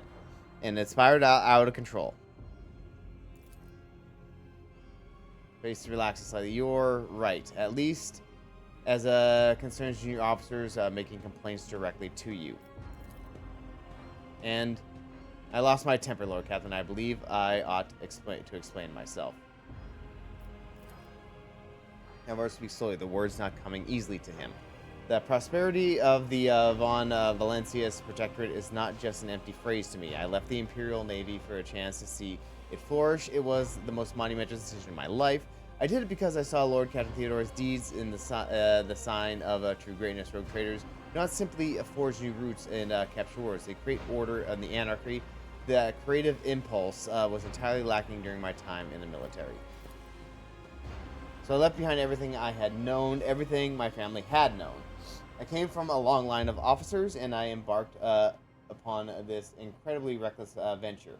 Though Captain Theodore entrusted me with all the concerns she had no time for, she would go off on her flagship for long periods to distant frontiers on scouting voyages, and the advancement of the entire protector rested on my shoulders. And then suddenly everything that had been built over years and years began to quake, rattling like a flimsy hanger on a sizably active world. One of the senior officers betrayed us all. The rogue trader was killed, and who knows what is happening on the planets. I tell you this honestly, without fear of appearing weak. All this has come as a grievous blow to me. I am not panicking or grieving because I cannot allow myself to panic or grieve. I am duty-bound to aid a new rogue trader, to aid you, to find your footing as quickly as possible. And to do that, I must insulate you from the problems that in the past have been dealt with by tried and tested procedures set out in the ship's regulations. Procedures that were established long ago and have functioned smoothly for decades cannot suddenly be deemed excessive excess to requirements. Ooh, we got a lot of options here.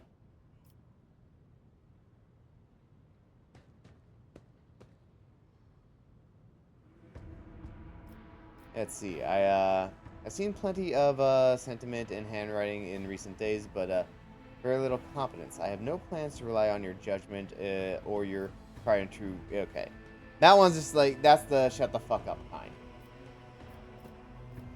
Let's see. I value what Theodora created, and I trusted the situation. Okay, so this is kind of like sort of agreeing with him. Let's see. The prosperity of the Von Valence's protectorate is just as important to me.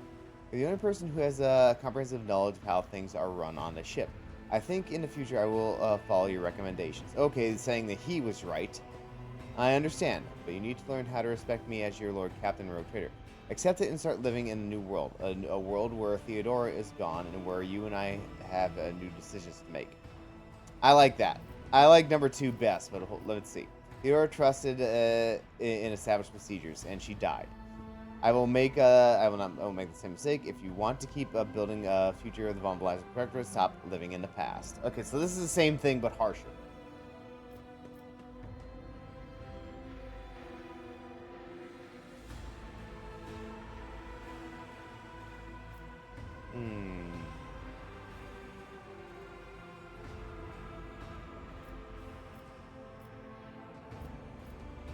I like number 2. Things are going to be different. I'm a different captain. I am not a clone. I understand, but you need to learn how to respect me as your Lord Captain and Rogue Trader. Accept it and start living in a new world. A world where Theodora is gone and where you and I have new decisions to make. Ablard solemnly inclines his head. Yes, Lord Captain. After a moment's silence, he adds, looking at you with interest. Your resolve is admirable and demonstrates strong leadership. I shall remember this moment, should my old habits ever begin to creep back. So we changed him a little bit. And now, please let us leave the lower decks. The rogue trader desires to stretch your legs. There are far more suitable places. None shall stand in my way. All right, well, we're going to take a little bit of a break. We've been going for about a minute, hour and 46 minutes.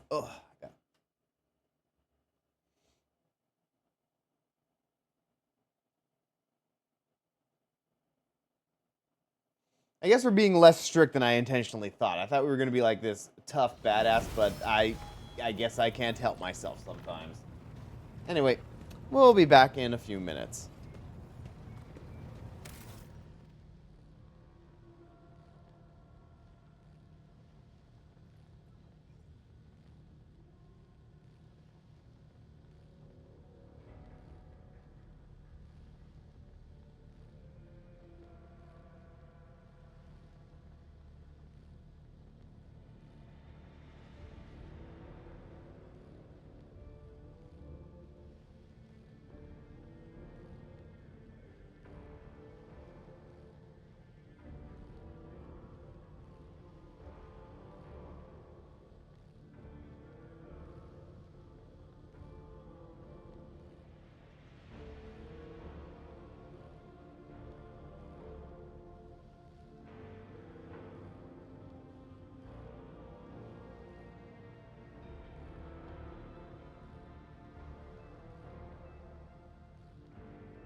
Alright, we are back again, and I just realized I have 80 push-ups I gotta start doing. So let's see how far I can get right now. Is it 80? I think it's just 80 right now. 1, 2, 3, 4. Yep, 8. So 80 push-ups, so we'll get those going. Ugh. We'll not go any for next time. We got a group stream then. Alright, here we go.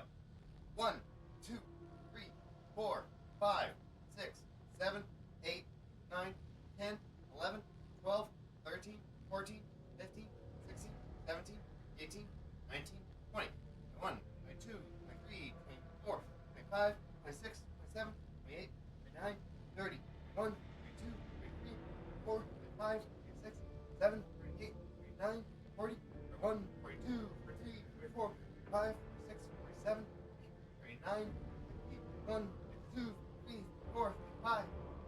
When I lost track for a second. 5, 6, 7, 8, 9, 60, 61, 62, 63, 64, 65, 66, 67, 68, 69, 70, 71, 72, 73, 74, 75, 76, 77, 78, 79, 80. There we go. All in one. Whew. 80 push-ups all at once. Welcome back, Acty. How's it going? Whew. Just catching up on my push-ups that I completely forgot about from Faded Warrior back at the start of the stream. But good, I have a witness here. If Faded Warrior comes back and says like, hey, where are those 80? I'll just tell him to go ask Acty. Need a quick sip of my beverage.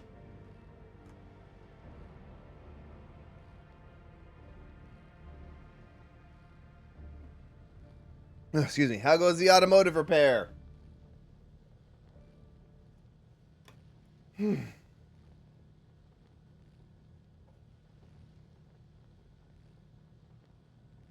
Your engine is back and your truck is running. Well, that is good to hear.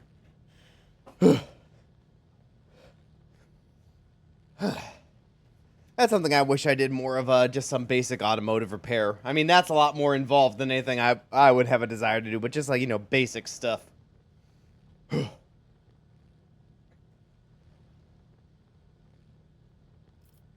Alright, where the hell was I? Alright, we gotta be a little bit more harder on our dudes here. Just, I guess, basic knowledge so I can know what's going on with my car. Just like, I guess, just general knowledge of like, oh, that sound I hear is, and like, I have no idea about any parts of the car. Just like enough general knowledge I could just be like, okay, I think this is what's wrong with it, so I don't get, you know, screwed over by a mechanic or something. Okay, oh, we get to level up now. What do we get? Wow, are we already... It feels so weird. Our characters are advancing so fast, but I just remembered there are more archetypes to get later on.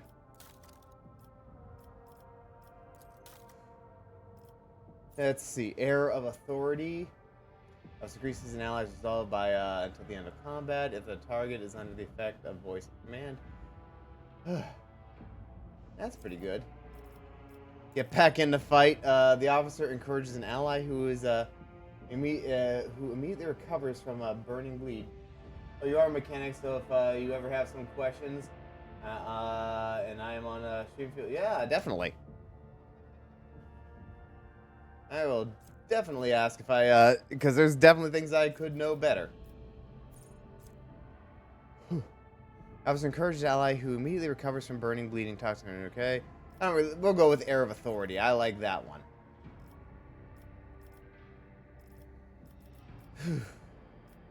Better to die for the Emperor while under 40% wounds. Imperial word characters gain. Well, I don't know what the Imperial world character. Oh, okay, that's not for everybody. Let's see. What is duty and honor? You already have that. Oh. Alright. Ready to serve. An Imperial World character is affected by allies' non-damaging ability.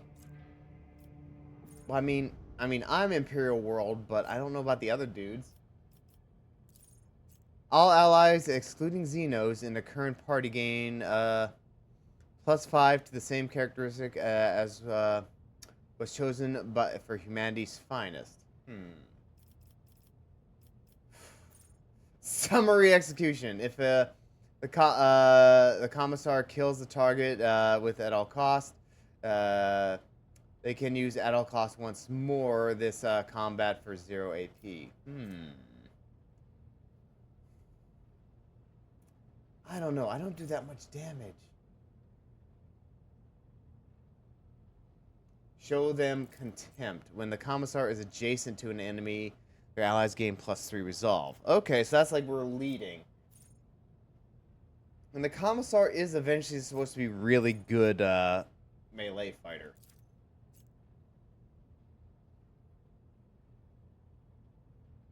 I don't know if I like that. For the Emperor, when momentum is less than 100 points at all costs, grants plus.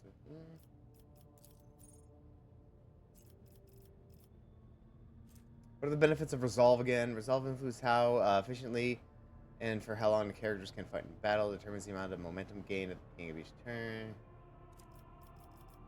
Alright, we'll go with Show Them Contempt.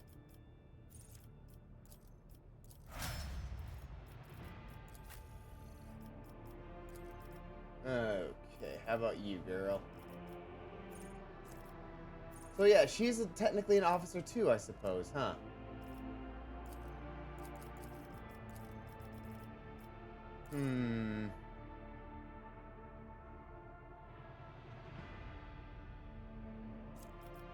I don't want.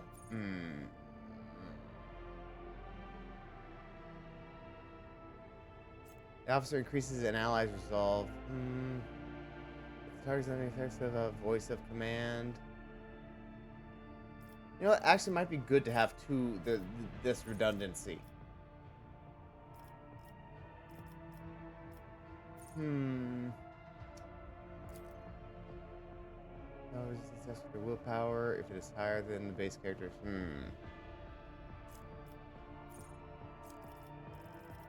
One thing I'm not a big fan of for this game is that there is maybe almost too many options. I'm having a really hard time figuring out what's the best. And I haven't really fought with her yet, so I don't even know what's good.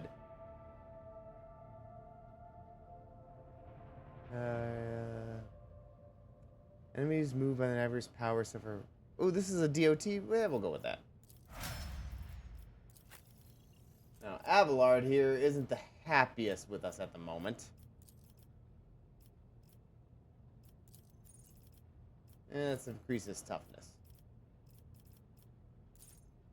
If no other character in the current party has the same archetype as this character, the first archetype ability used in each combat by this character costs a negative. Whoa. That might be okay for him.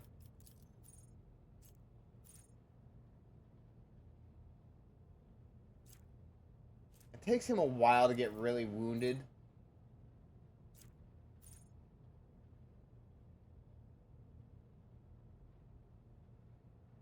Actually, we'll go with this since we got a lot of buff characters in the party.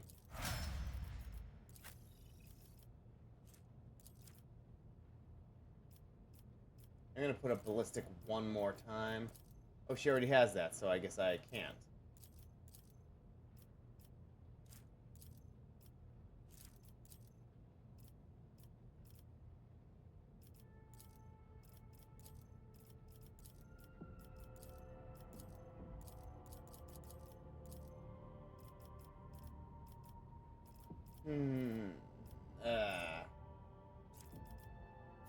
Ooh, shield, what's this?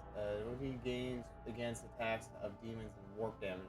I don't know how bad demons are going to be yet, so I don't know if that's good. As an area of Warhammer. Okay.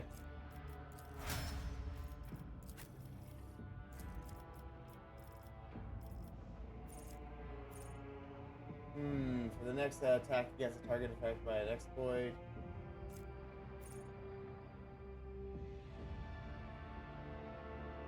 Also remove the exploits and deal. Oh, interesting. So this So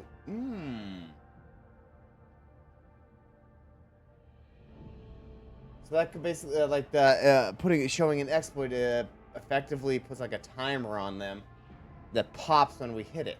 That's actually kind of interesting. I think I like that.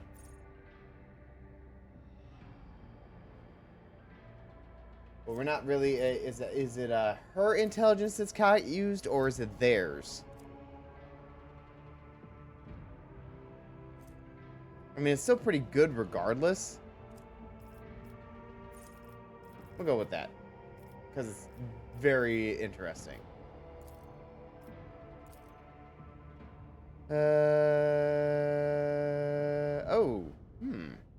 Tech use. Okay, we'll make her a tech. We need some more tech.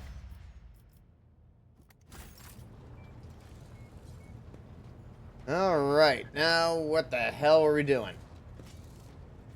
I think we're going to get an ad in a few minutes, but I'm going to delay that since we just came back from break. Hey, Cassie, how's it going? Words cannot describe how boring the bridge is without our stimulating conversations. What does your special sight reveal? You are engulfed in clouds the color of dark umber. They carry an old pain. Ooh. And doubt. As if in a trance, Cassia reaches for your shoulder with the tips of her fingers. A strange feeling of relief comes over you, as if your lungs have fully opened, allowing you to take a deep breath for the first time in ages. The young woman notices your expression and jerks away frightened. I beg forgiveness for my inappropriate behavior. When I see such oppressive colors, I immediately want to paint them a different hue, to disperse them. I already mentioned I cannot control it, except this time, I thought I would be able to, for whatever reason. There's no need to apologize. You mastered power in order to aid another. To aid me, I am grateful. Shally smooths her already perfect hair. She's blushing for us. Yep, there comes that ad. Alright, time to go. I have enjoyed your company. Thank you for the conversation. Alright, and dialogue. So we're going after the weird warp girl, probably. Greetings. Okay, she's got nothing new. Thank you for your conversation. Until next time. I guess we can finally go to a place. Let's see, how is Abelard doing after that Lord conflict? Captain. I must take my leave until next time. Lord Seneschal. Captain. Okay, nothing really new.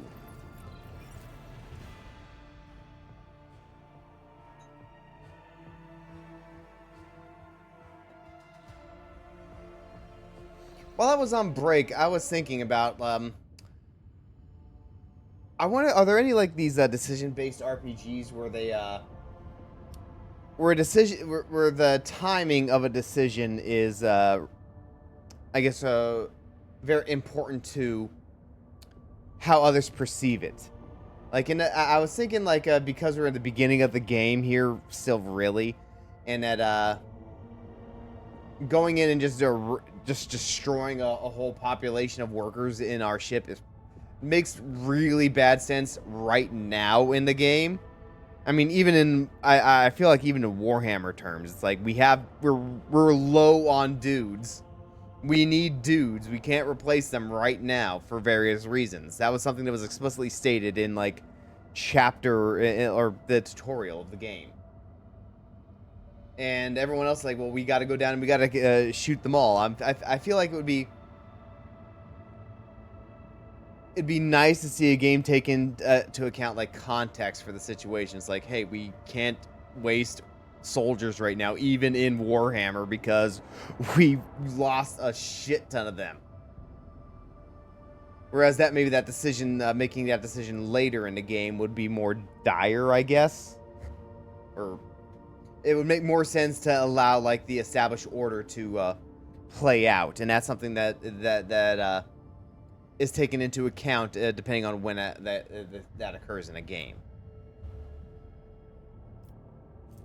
Anyway, let's go to Rykard. Minoris.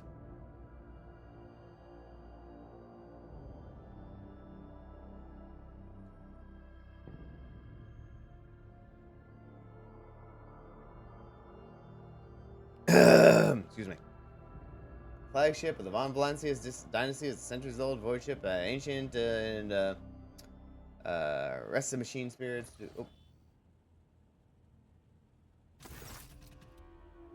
Oh, is this me? As the ship makes its way through the star system, a strange fatigue falls over you. Your eyelids grow heavy, and the quill you've been using to draw up yet another order falls from your hand. Whoa! You raise your head with a start. Someone else is here in your study. You stand up and stare at the dozens upon dozens of corpses surrounding you. Among their number, you recognize the disfigured and bloodied faces of those who died on the ship's bridge and those you met in your previous life. How is this possible? Why are the enforcers posted where the enforcers posted to stand guard? It matters not. You are alone against a horde of heretics risen from the darkness of your to take your life.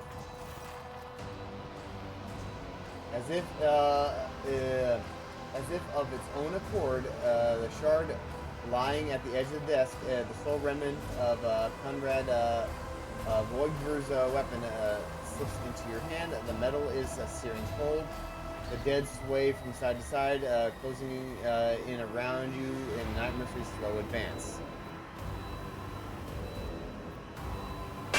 Ah! There's some more push-ups. Well, I will do the remaining 20 I need to, or the 20 I have just accrued after this scene. Let's see. Step back, or else. No, that's cowardly. Kneel before the rogue trader. Your lives belong to me. All you hear in response is unintelligible voices, whispers and moans, and derisive laughter. I've woken to make you do them. Well, I did the 80 you gave me earlier. I will do the new 20 as soon as we potentially survive this situation. And we had an ad coming up. I wanted to snooze it. Anger ignites your chest, and you clutch the shard, which ravenously bites into your palm with its sharp edge.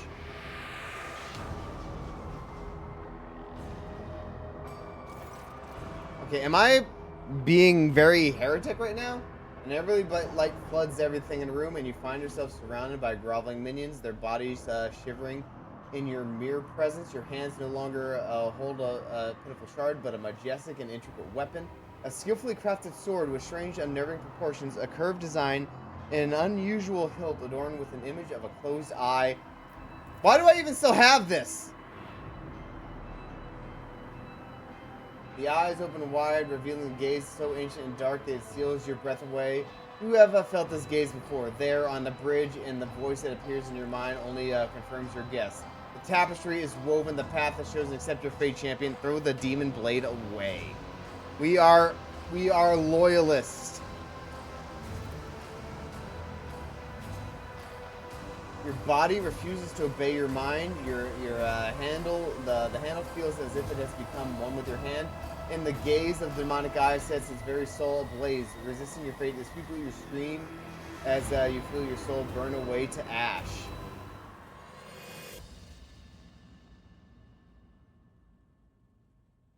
What happened here? You awaken from the vision kneeling next to your desk, clothes drenched in sweat and with a sour taste on your tongue. Your head is ringing, and you struggle to recall those faces and images of the sword in your hands. Only a deep cut on your palm and the bloodied shard lying on the floor remind you of what just transpired. I thought I moved past this. Oh, I failed a quest. You'd rather die than touch that thing again, so you reach a shaking hand for your box and call for a servitor. Now you have to wait for the mindless automaton to arrive, pick up the cursed artifact, and head to the nearest airlock to be claimed by the void. Blade shard lost. So what? And we got different clothes on right now. What the heck is this? Oh, yeah, that's right. So, are we... Do we have a heresy stat or something around here? I'm kind of curious where the heck I am right now.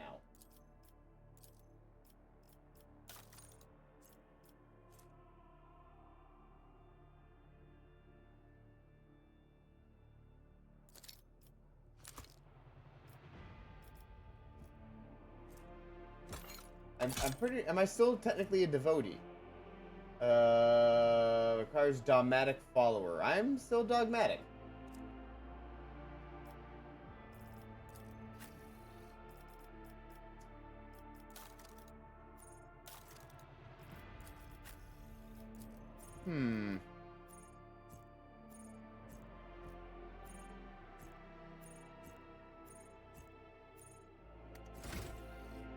Let's see where it says I am. Was I at that before? Or was I looking at somebody else's? We're not iconoclast. We have no heretic points. Maybe we lost some in dogmatic? Current value is at 15. Maybe we did some accidentally, oh. Okay, I'm not sure how this works. Current value is 15. We gotta go up to 45. We gotta make some more loyalist decisions. Okay. Lending off the polished skull. Some unknown Xenos makes it seem like the bony face. Okay.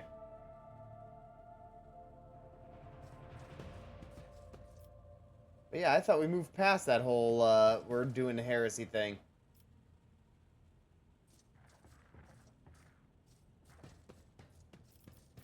Alright, let's get out of here.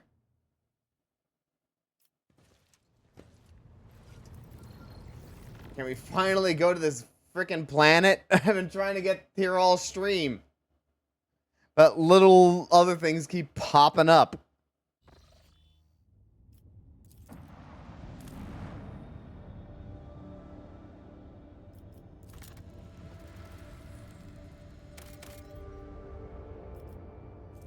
Alright, what is this? Spaceport.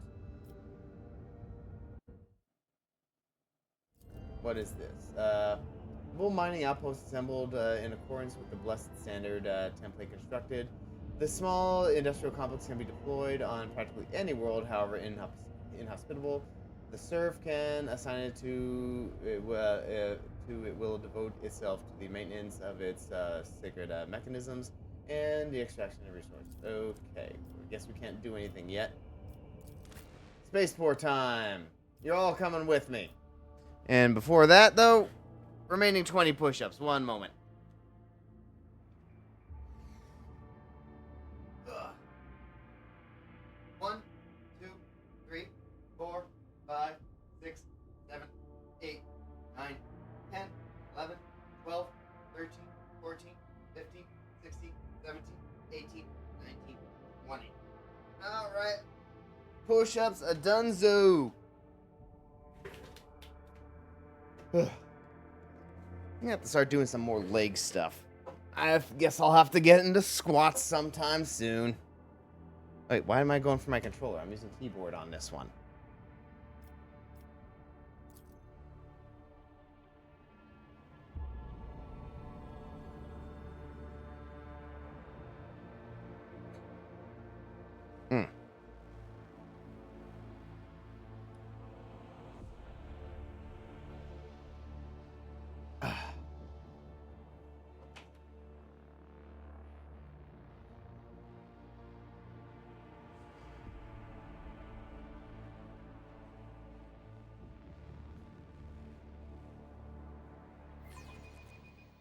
Alright, here we go. We had a music change. Oh, shit's fucked here. Oh, shit's super fucked here.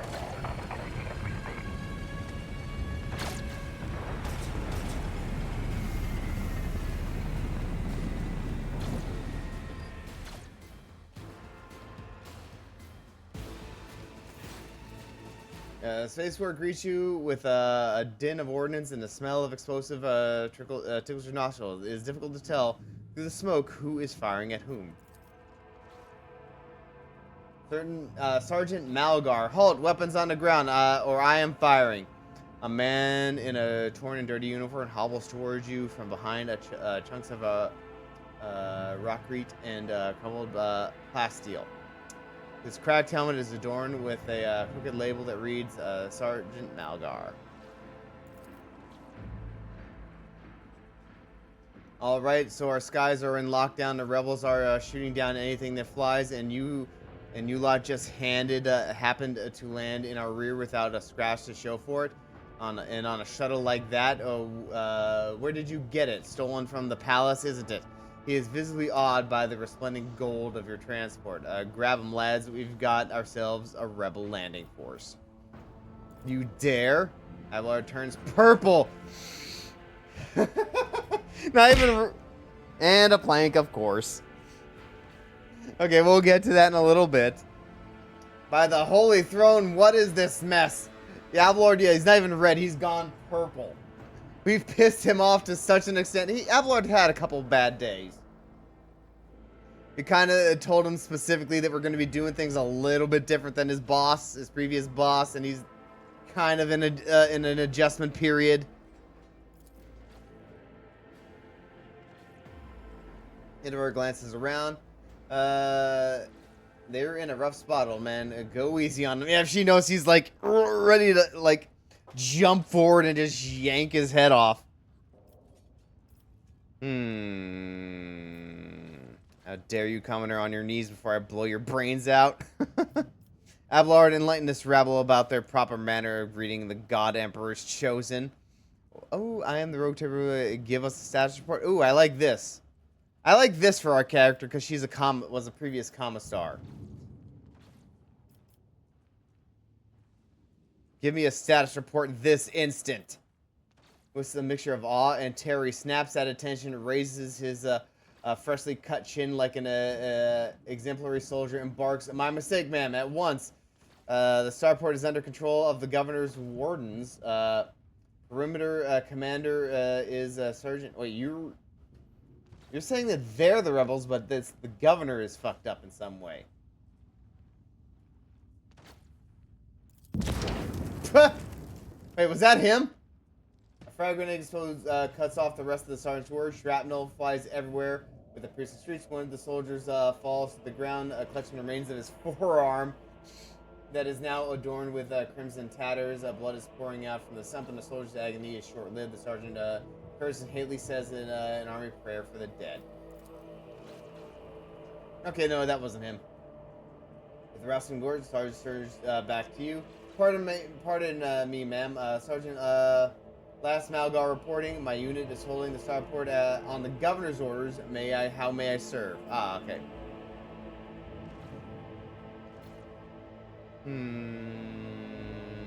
Well, that's for later. What is going on here? Unrest, ma'am. Armed rebellions in both the capital and the provinces. First, the lower levels sparked, and then it went up the spires. They hit the Vox hubs, the arsenal, the mag train stations. Then Philip tore off his mask.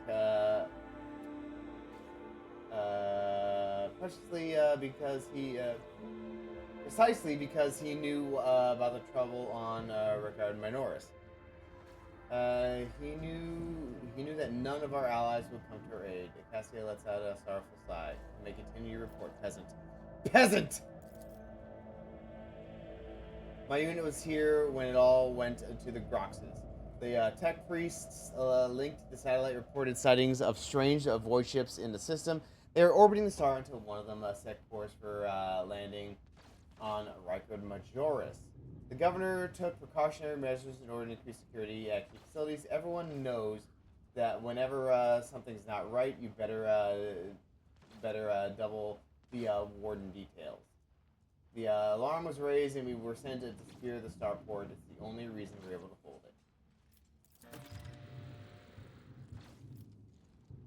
it. They're crushing us, the scumbags. It's been a whole turn since the last reinforcements came in. We're running low on ammo. Every other fighter is wounded.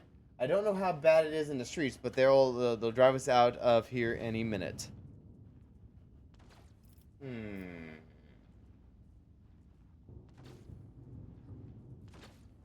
How can some pathetic rebellion be caused enough? Yeah.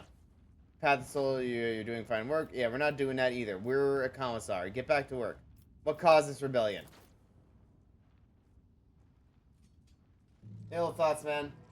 We've fallen on hard times. The ground keeps shaking. Things keep exploding. The people are scared. They've forgotten all about their duty. And that's when those Emperor Forgive Me preachers came. They started riling everyone up. Sure enough, we shot a few, but they kept coming more and more. Are we dealing with heretics, or are we dealing with gene stealers?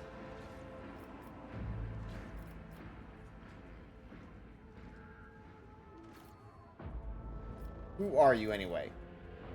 Sergeant Lays Malgar, ma'am, 11th generation loyal soldier of the House Winterscale.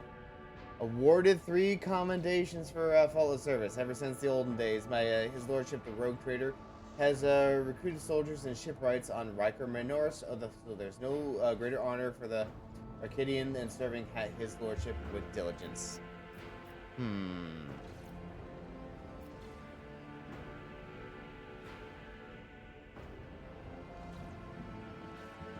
We could try to inspire him, but I feel like I think we're kind of going in this direction now. We respect them fighting to the last. You are doing fine work, Malgar, and so are your troops. It's people like you who hold the Imperium together. I live to serve. Sergeant's grim voice rings with a martyr's pride.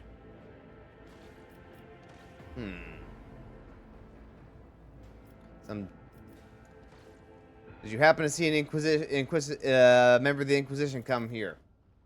At the word Inquisition, Sarge's face fills with awe. I don't know, ma'am. There's definitely haven't been any visitors like that on my watch. You might have to inquire at the headquarters, your ladyship, ma'am. I'm going to see your governor. If I may report, ma'am, as long as the rebels keep shooting their damned anti-aircraft battery, there is absolutely no way to shuttle you to the governor. It would have to be on foot, and the streets are dangerous. I have no one to send with you as an escort. I assigned all available troops to accompany the esteemed tech priest to the governor. I'll voxcast orders to them to wait for you, and I'll inform headquarters. They better send out a convoy to meet you halfway. Meanwhile, we will follow the governor's orders and hold the line here. Edgar frowns as her gaze grows distant, as if she's looking through the sergeant. You're a good soldier, but you're not. You've got a lot of blood on your hands, both yours and others. You know the same hand that salutes now might falter in darkness. Rank and epitulates, whatever, won't save you from the bitterness.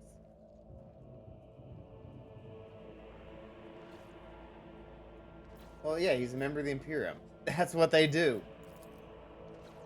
Pardon me, my lady, but I can't get my head around these fancy words you're saying. I've seen plenty of blood, but trust me, I'll fight till my last drop. Not what he meant. What tech priest? A very important person from the Adeptus Mechanics arrived on the last shuttle before they locked down the sky. He kept on asking whether anyone by the name of Amarant or Armanant or something like that had recently arrived. Barely answered any of our questions, though. Said he was under no obligation to tell us anything. Ugh. He demanded to talk to the governor person, so I had to send a quarter of my troops with him to keep trouble at bay.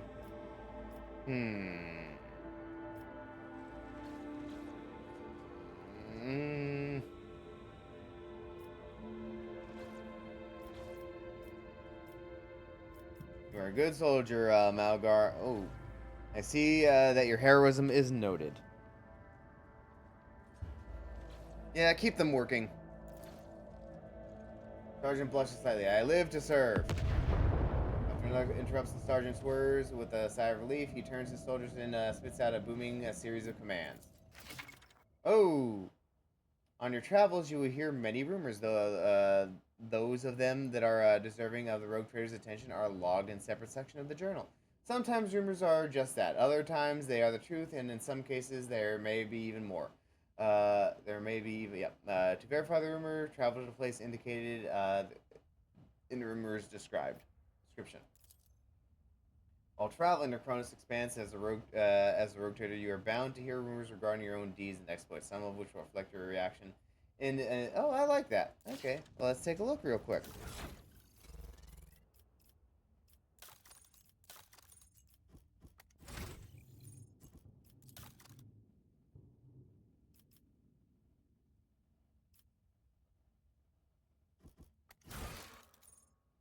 Here we are.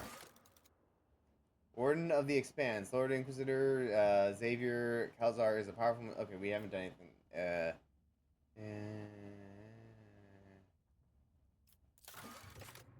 According to the satellites, one of the unidentified void ships circling a nearby star has landed on a large uninhabited world. Okay.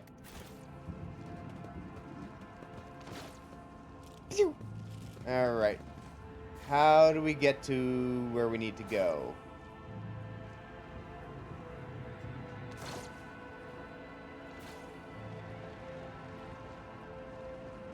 Anything over here?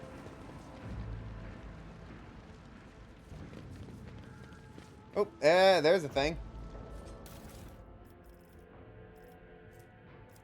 I'm still unclear about the point of these.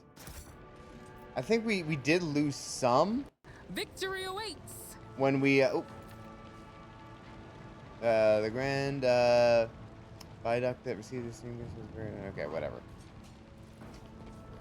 We do spend them in some capacity, but it's a little unclear as to how. Oh, well, that's easy. We just have to go forward. And after we loot this guy's body. May his light harden our hearts. New trials await us in this place. It's a shoddy. It's going from bad to worse. I expected a typical dull reception with the governor. Not more carnage. Yeah, we're dealing with like lots of dead shit. And bow before me. Show them no mercy. Oh, okay, so this is combat now. Cassie is an officer and a ship's navigator. She strikes foes with energies of the warp and supports your party by making her allies stronger. So she buffs. Voice of command. Yeah, okay, so she might be a little bit redundant for us, but we have plenty of room in the party. Voice of command is an officer ability that increases the allies' characteristics by. Okay, we already know this because this is who we are.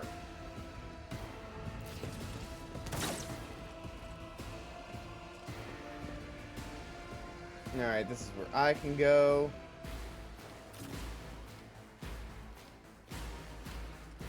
Alright, let's see. Okay, this is our first... Absolutely not. This is a much bigger battlefield than we're typically had to deal with.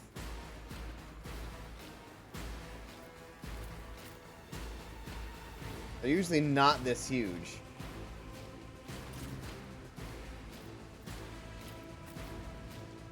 Okay, that's half cover. Ooh, but you can go there.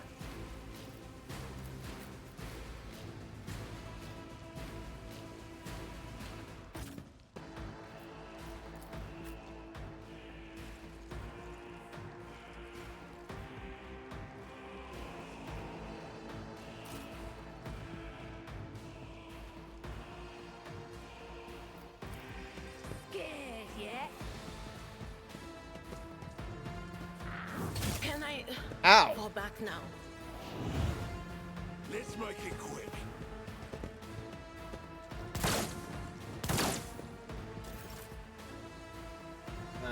Okay, what have we got? We'll try to trigger the sign that you're about to open fire.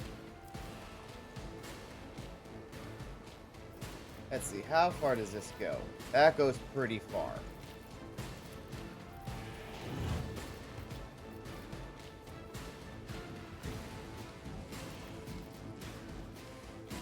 Doubt is for the weak. We hit absolutely nothing.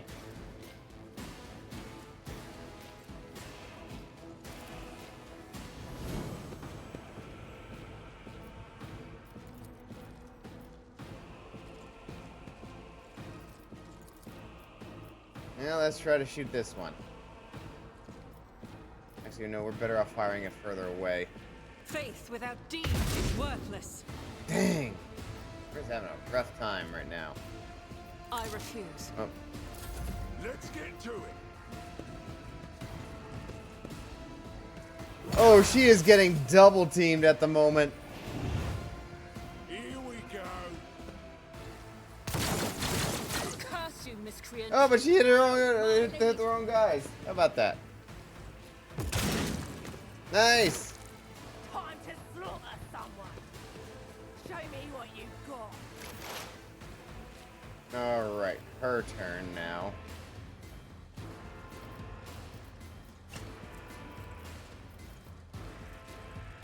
But of course.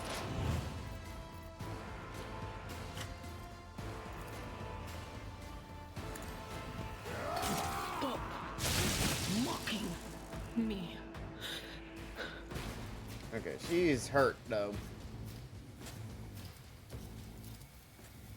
On it. Out of my way. Oh, that guy looks a bit bigger. Why did I not foresee this? Let's make it quick.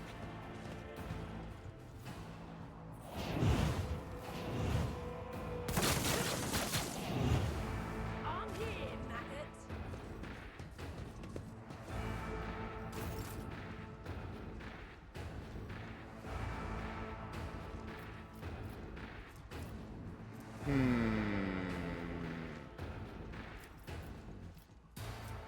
Oh. Got rid of that spam, good.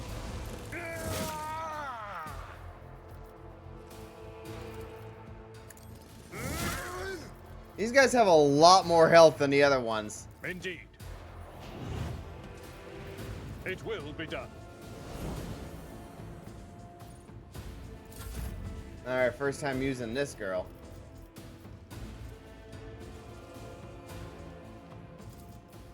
I'm not accustomed to being ordered around.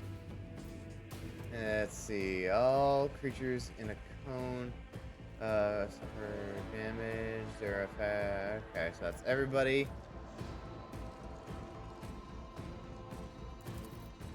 Me? If you insist, Lord Captain.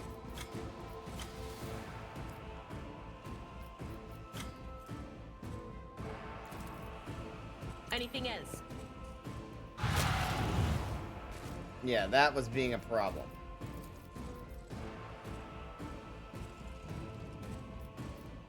Out of range? Okay. No can do. Anybody else I could target with this? Everyone else is too far away.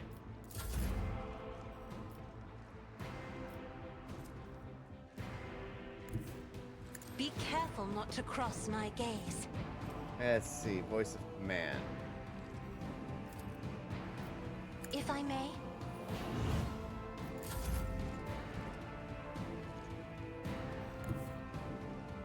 Forge ahead.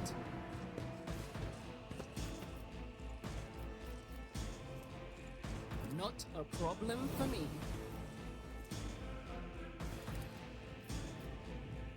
Nothing I can't do.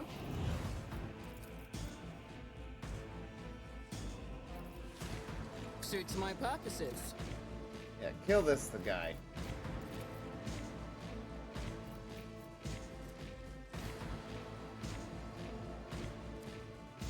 I will do my reduce to dust.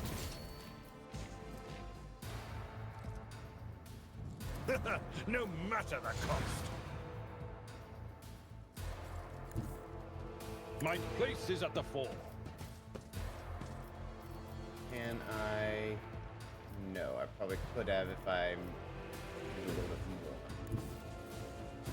Yeah, go here. At your beck and call.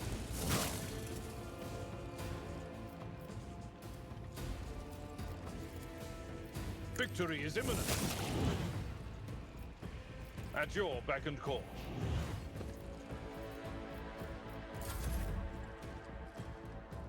Alright. We can't move any more.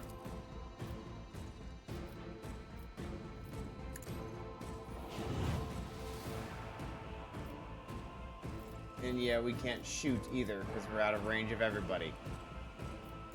Let's get to it.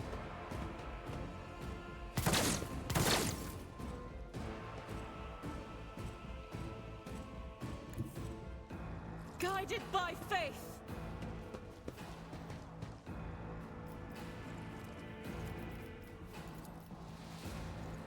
Can I hit these guys? No, there's that thing in the way. Can I run anymore? No. Moving out. Weather the storm. There is movement in the Empyrean. And yep, she can.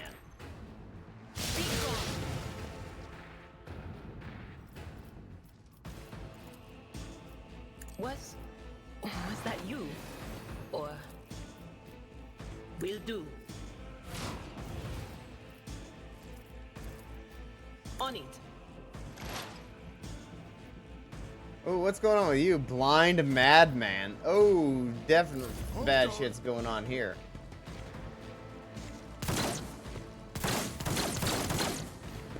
Oh, hey, I didn't notice that guy over there.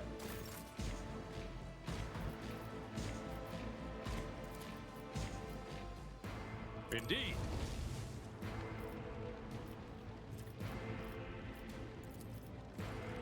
I will do my duty.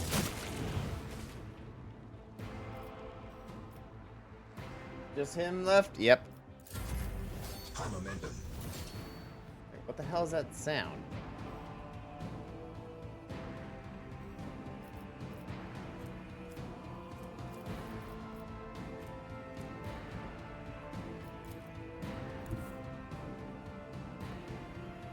Battlefields are always drowned in scarlet. Okay, that guy's just right on the edge.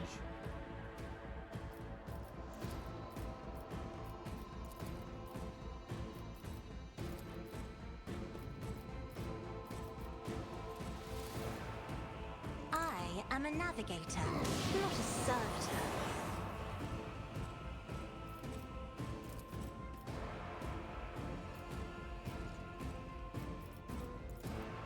Here, give me I'm an not extra turn. accustomed to being ordered around.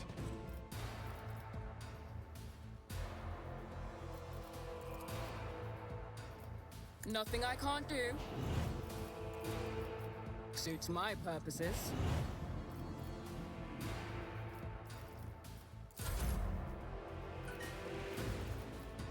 Now, what are you? Officer grants an ally an extra turn with full. Okay. I'll show you why navigators are feared. I We shall we have a not lot of fear. characters that are getting extra turns here.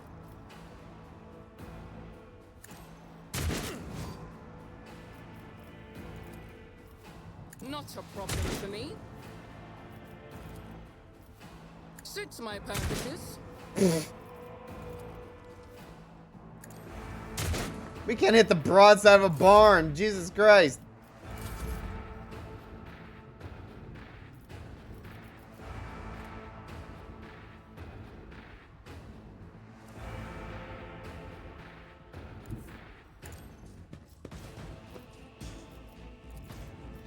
Already done.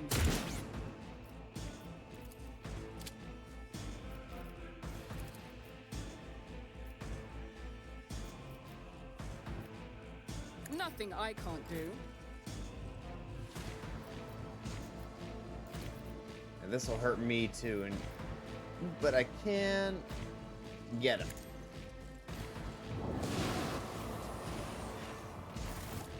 Yay! Let's loot the bodies. Nothing. Oh, mezzo pattern sword. It's almost as good as our sword. How about that?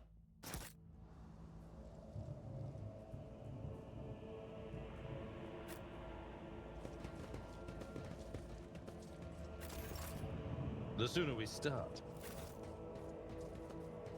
Alright, time to go through the bodies. Shock baton. Ooh, fun.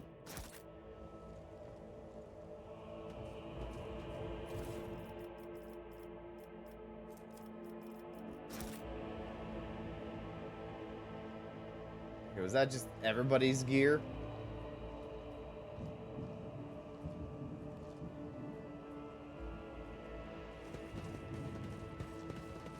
Or everybody on screen, I suppose.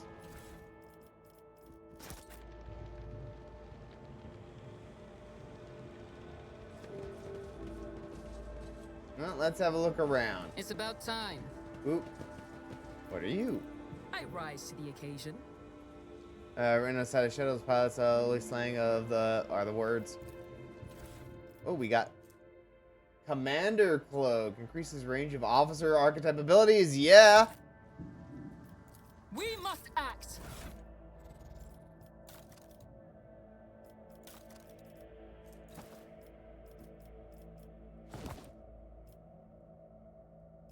And what is this one now? Grants fellowship for each enemy. Okay. That's good for certain ones. We'll give it to her.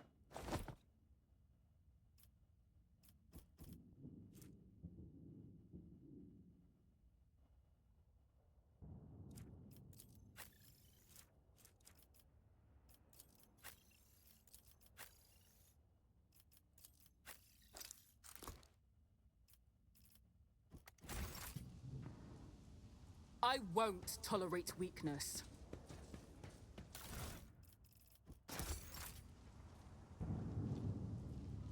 Anything else? Anything down here? No. Lucky Jasper? Eyes lie, the final dawn purifies vision. Okay, so this is heretic stuff. Folks, how about you don't come any closer and I don't shoot you?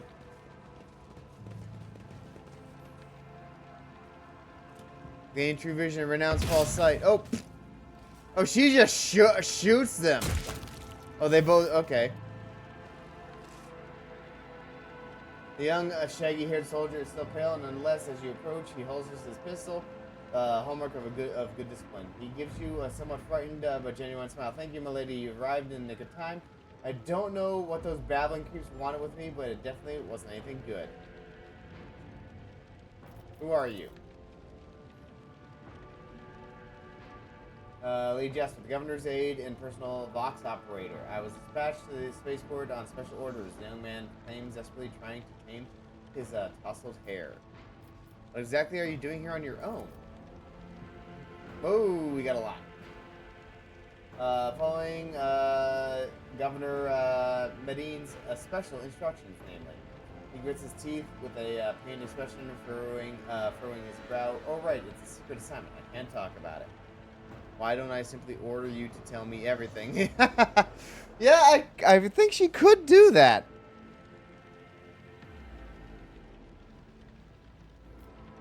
Think of Adari. Ooh. Coercion, strike him. Lord, wow, we just had 100% in all these. I am a rogue trader. Why don't I simply order you to tell me everything? It is within my rights. A rogue trader, after casting a quick glance over your gear, he nods in understanding. Oh, so you must be the house of, must be from a House of Von Valencia ship. The spaceport's auger surveillance system reported that it has detected your ship entering the system. Then you heave to send a shuttle to another ship. And yay, we get extra points. After a pause for a second, then mumbles. But the auger surveillance station's reports are not to be disclosed to third parties, but you know that already, don't you? Well, alright, if you really are a rogue trader, I'll tell you everything. So why did they send you to the spaceport? I'm supposed to deliver updated Vox codes and, how should I put it, assess the situation. The planet is in a real mess, and at the moment, the rebels have found their way into our Vox net and are now eavesdropping.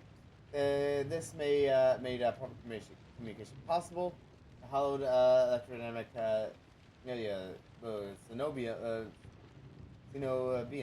has sent a distress call before it went dark. And whoever knows what happened in the system, who even knows what's happening in the system? There's been a riot in Arcadia Philia, the prison planetoid.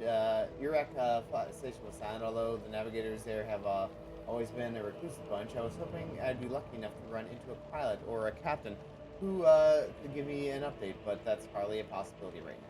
Rebels are blasting anything that tries to land on out of the sky with their damn cannons. Awareness test succeeded. He's stopped talking a little too abruptly. He said something he wasn't supposed to. Brutally maim him. I think it will maim you for disclosing classified information after all. Oh god, that's so fucked. Tell me about your... Well, we already there, weren't we? Yeah. Let's see what he has to say about it.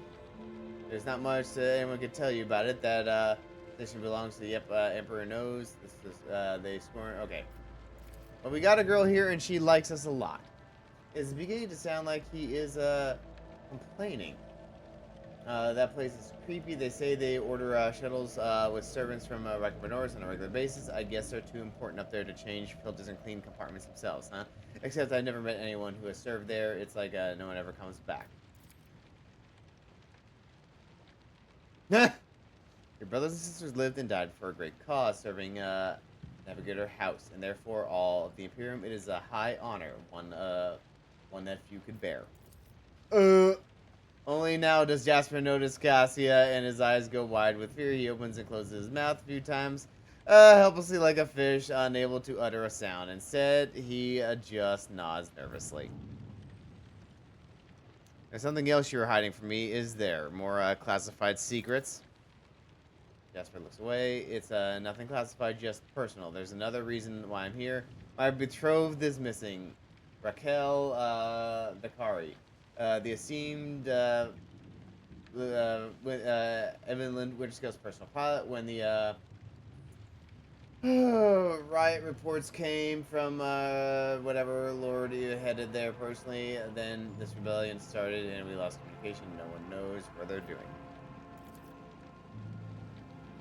You know what I'm afraid of? That they'll come back and those rebel scumbags will shoot them out of the sky. I wanted to find a place that's high up, set up a box, a caster there, and send them a transmission. The sky is closed off. Don't try to land, but I didn't make it in time. Those blind dogs chased me, and I was running. I tripped and broke the caster. He hangs his head sadly. I worry for her.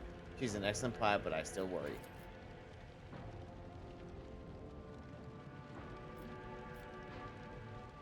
Yes, the Avalar shakes his head disapprovingly, for his eyes are understanding. But his eyes are understanding. Like, say, you shouldn't be that way, but I get it. This is why all members of a void ship clan share the same employment. No matter how devoted the servant of the Emperor is to their duty, there is always the danger of family ties might disrupt regulations and order. We're not responsible with the honorable death should it come. Forgive me, my lady, but my wish is to see my Raquel alive again. She's everything to me.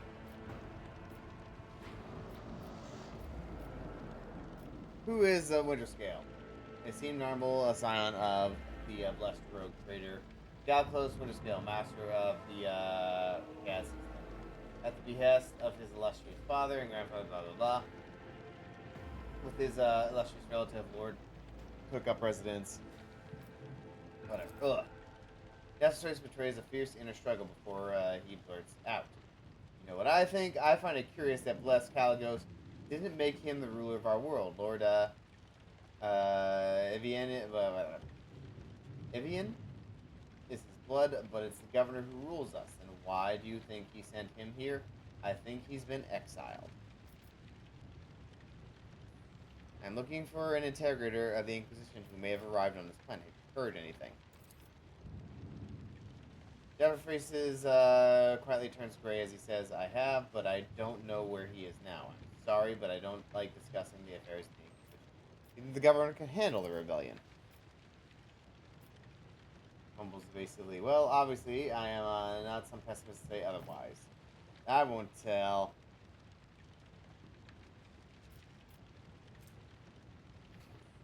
And then we can punish him for it. I won't tell anyone.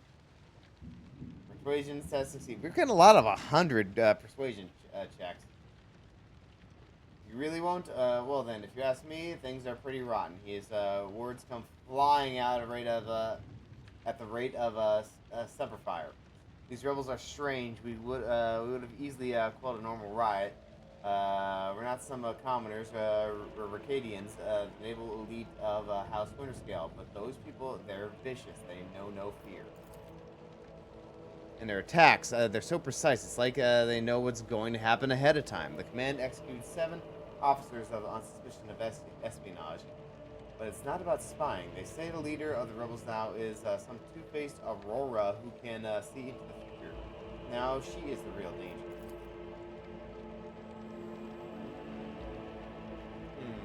Dara scoffs and rubs her hands together in excitement. She can see into the future, is that right? We'll see about that. She's up against the wrong sector. My breezy whispers may be vague, but they've not failed me once. I can tell you without asking my ethereal friends that her future doesn't look too bright now that Lord Captain is involved. Brutally maim him. You know, I think I will punish you for disclosing classified information after all. No more questions.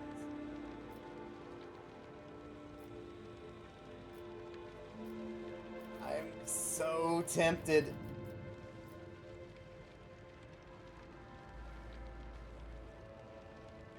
It is my pleasure to be of service to you.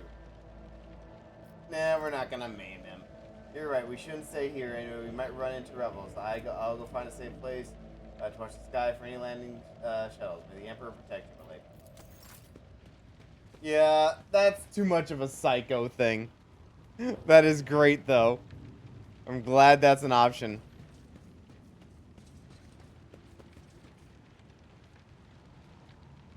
There's lots of mad dudes here. So yeah, I guess this is not Gene Stealer cults, it's heretics. A new challenge for me. I wonder if we're gonna deal with Heretic Astartes. Oh. Why is the rest of my boys not coming? A nice little stroll.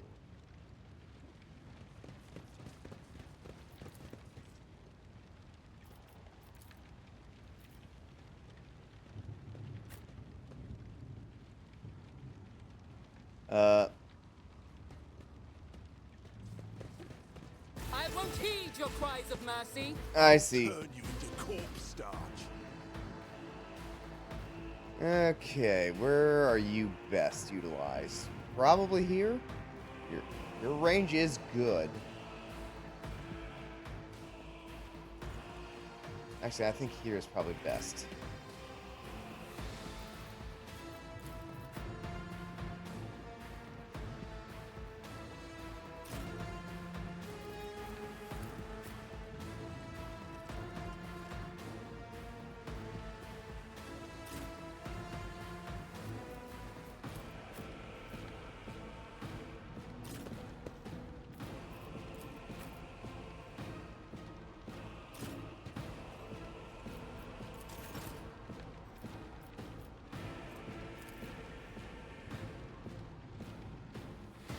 Me? If you insist, we'll clash. God.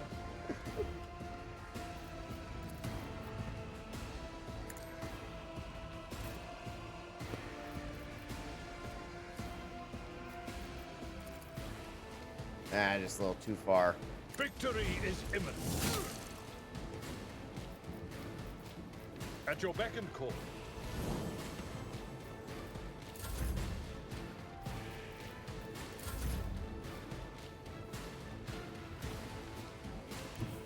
The enemies of the Emperor will be undone!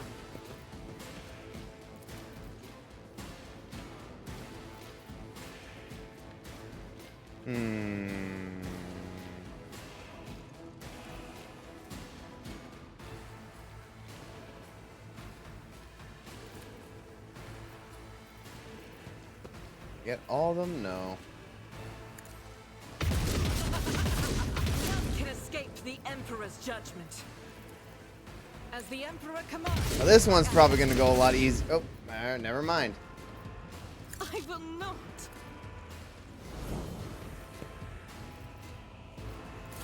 Let's get to it. Oh, you're doing something goofy. Oh, you're buffing. Woo! Hey, he hit his own guy, though. High momentum.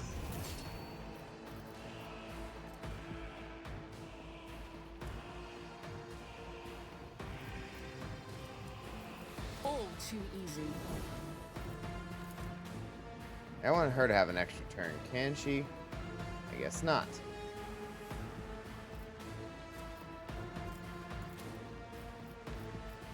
I am fear incarnate!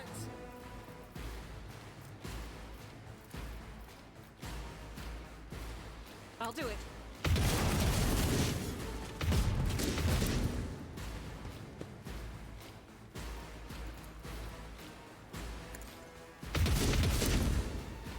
Well, so much for that. Well, we got some more down.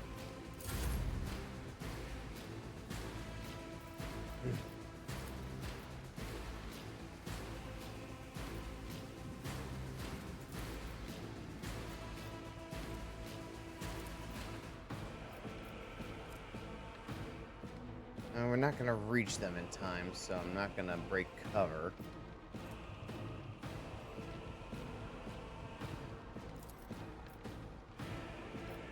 Nothing I can't do.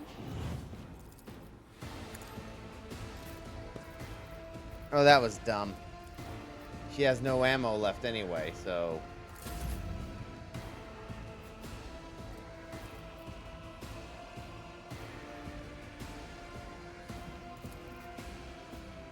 Already done. Alright. Oh, and I didn't fire. Ugh, I'm being dumb today.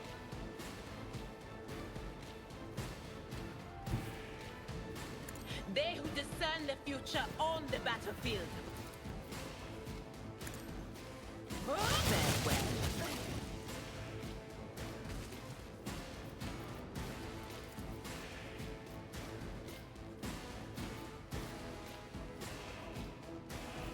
He's almost done. I guess Will we'll do. put it on.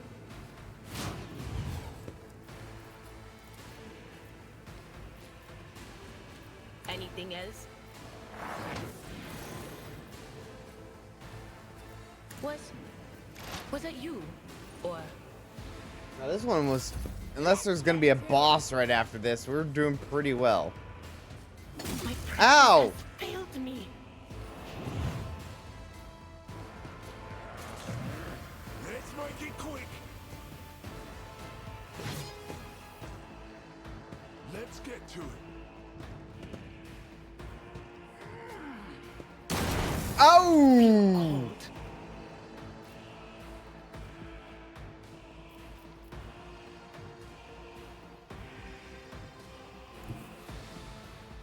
Tried and tested tactics are the best ones.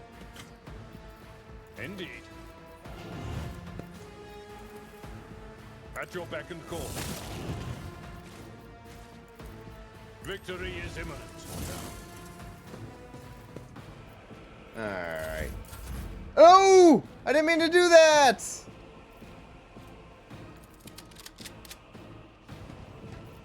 As the Emperor commands, I act. This is unacceptable. Wait, why can't she fire? What error have I That made here? is not the Emperor's will. God Emperor, move through me. Be the fire in my heart. Faith shields me.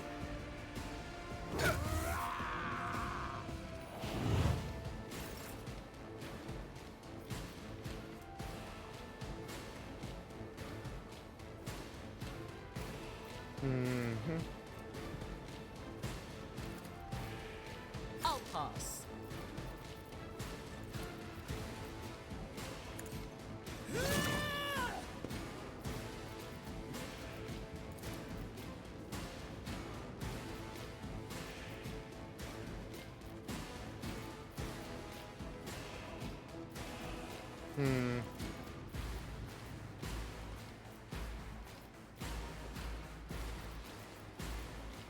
I can't do either of them.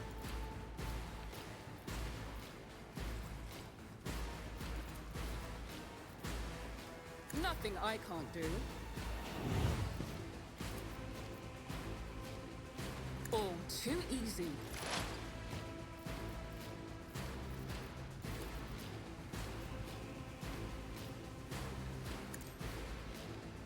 Be gone. High momentum.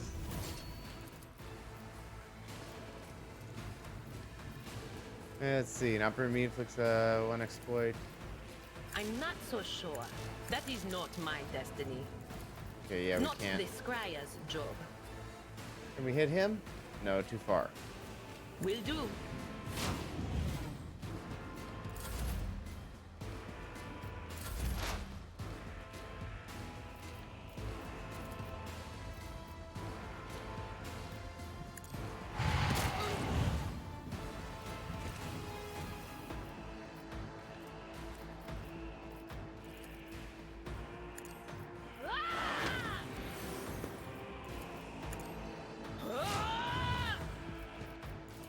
On it.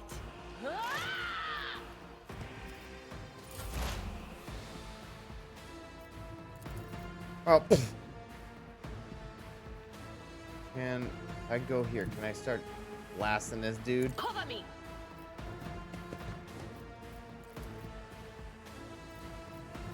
He's too far. But of course.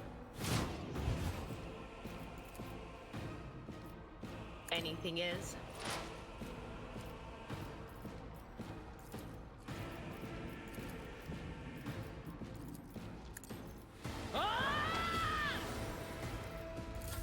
Here we go. Ah! The ground? I'd rather not.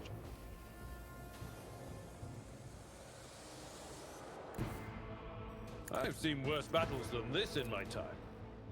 Wounds requirement not met. Damn it. Oh well. A tactically sound approach.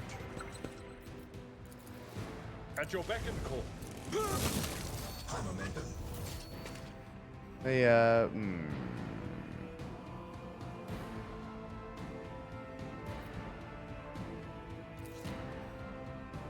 Alright, they're dead. For Von Valencius. My place is at the fore. I'm not Too far. interested. I have read tomes of military tactics. If I may,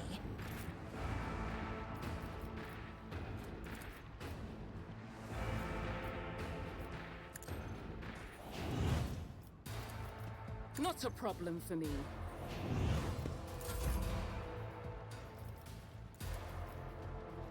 I'm afraid not. Is he just out of range? Yeah. Pain and duty go hand in hand.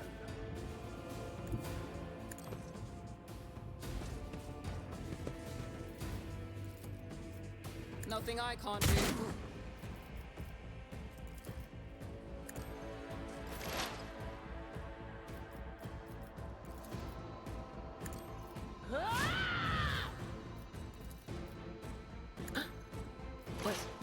Was that you? Or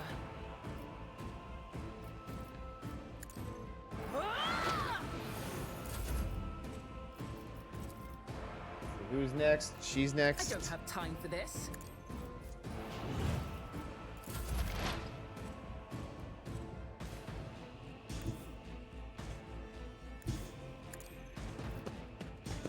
I don't want her to get a trauma, but. will do.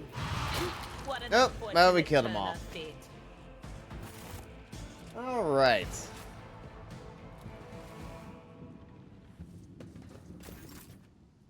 Oh, she got a little banged up, but she'll be fine later. Anything? Ooh, a knife, combat knife. Ooh, boots.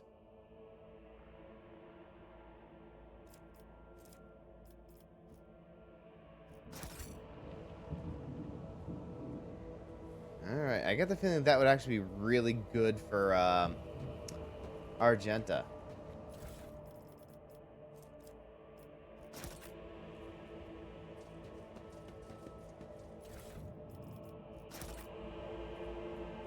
No, we're getting to the point where we're really gonna have to start selling some shit.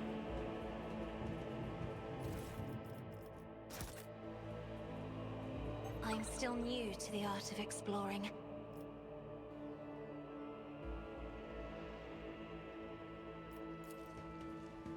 Cast your eye there. See? Right there.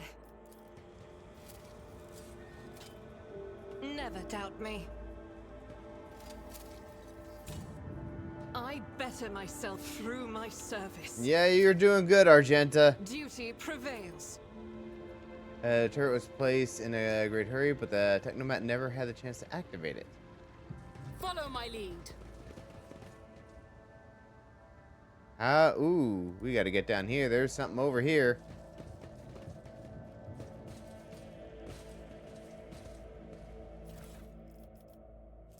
A really good Pyromancer staff.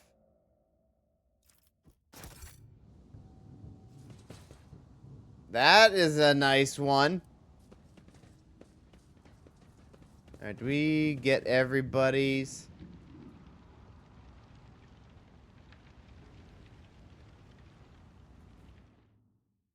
Saving. We're gonna head over here real quick. I think we're gonna end about here now. I just want to explore this little area if it's its own. That is its own thing, and we're not going in there right now. So yeah, we're gonna end right about here. I have to do a 2-minute plank though before we head out, so let me get that going. Ugh. Do. Can't forget that.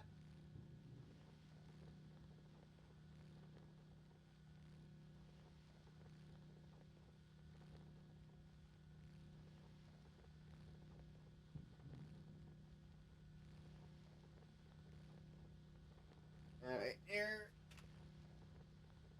2 minutes. Whew. I made a little bit of progress today. I wish we could have gotten to the tech priest though, because I am excited. I think I really wish it was a character class we could have played. I get why we couldn't do it, but I really wish we could.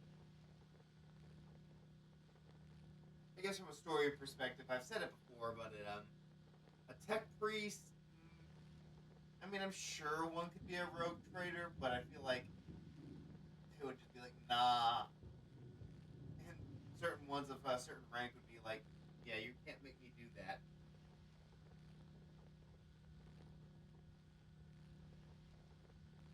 Same with an Inquisitor.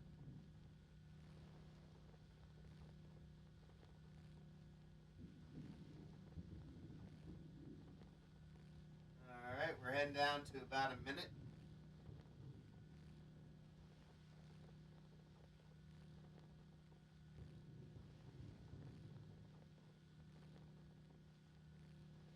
Let's see. I might as well plug what's going on later.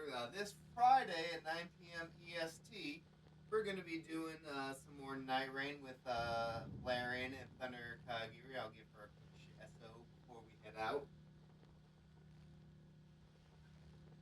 And then afterwards, it is movie night, and we are going to be watching Fixed.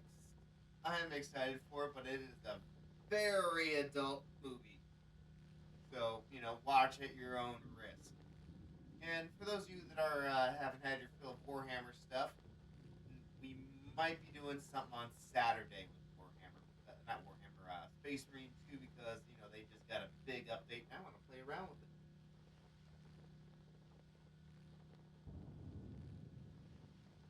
And time. Ugh. Whew. Alright, let's end that. Get back our thing. Give Valerian a shouty before we head out. Ugh. Do.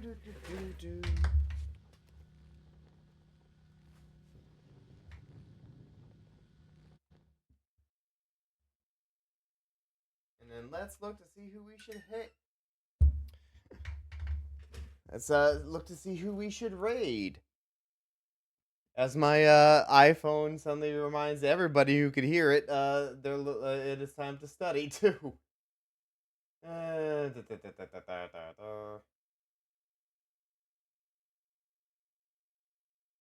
Oh shit! Sykes is playing Enshrouded. We're gonna raid into him. So yeah, make sure you go say hi to Sykes.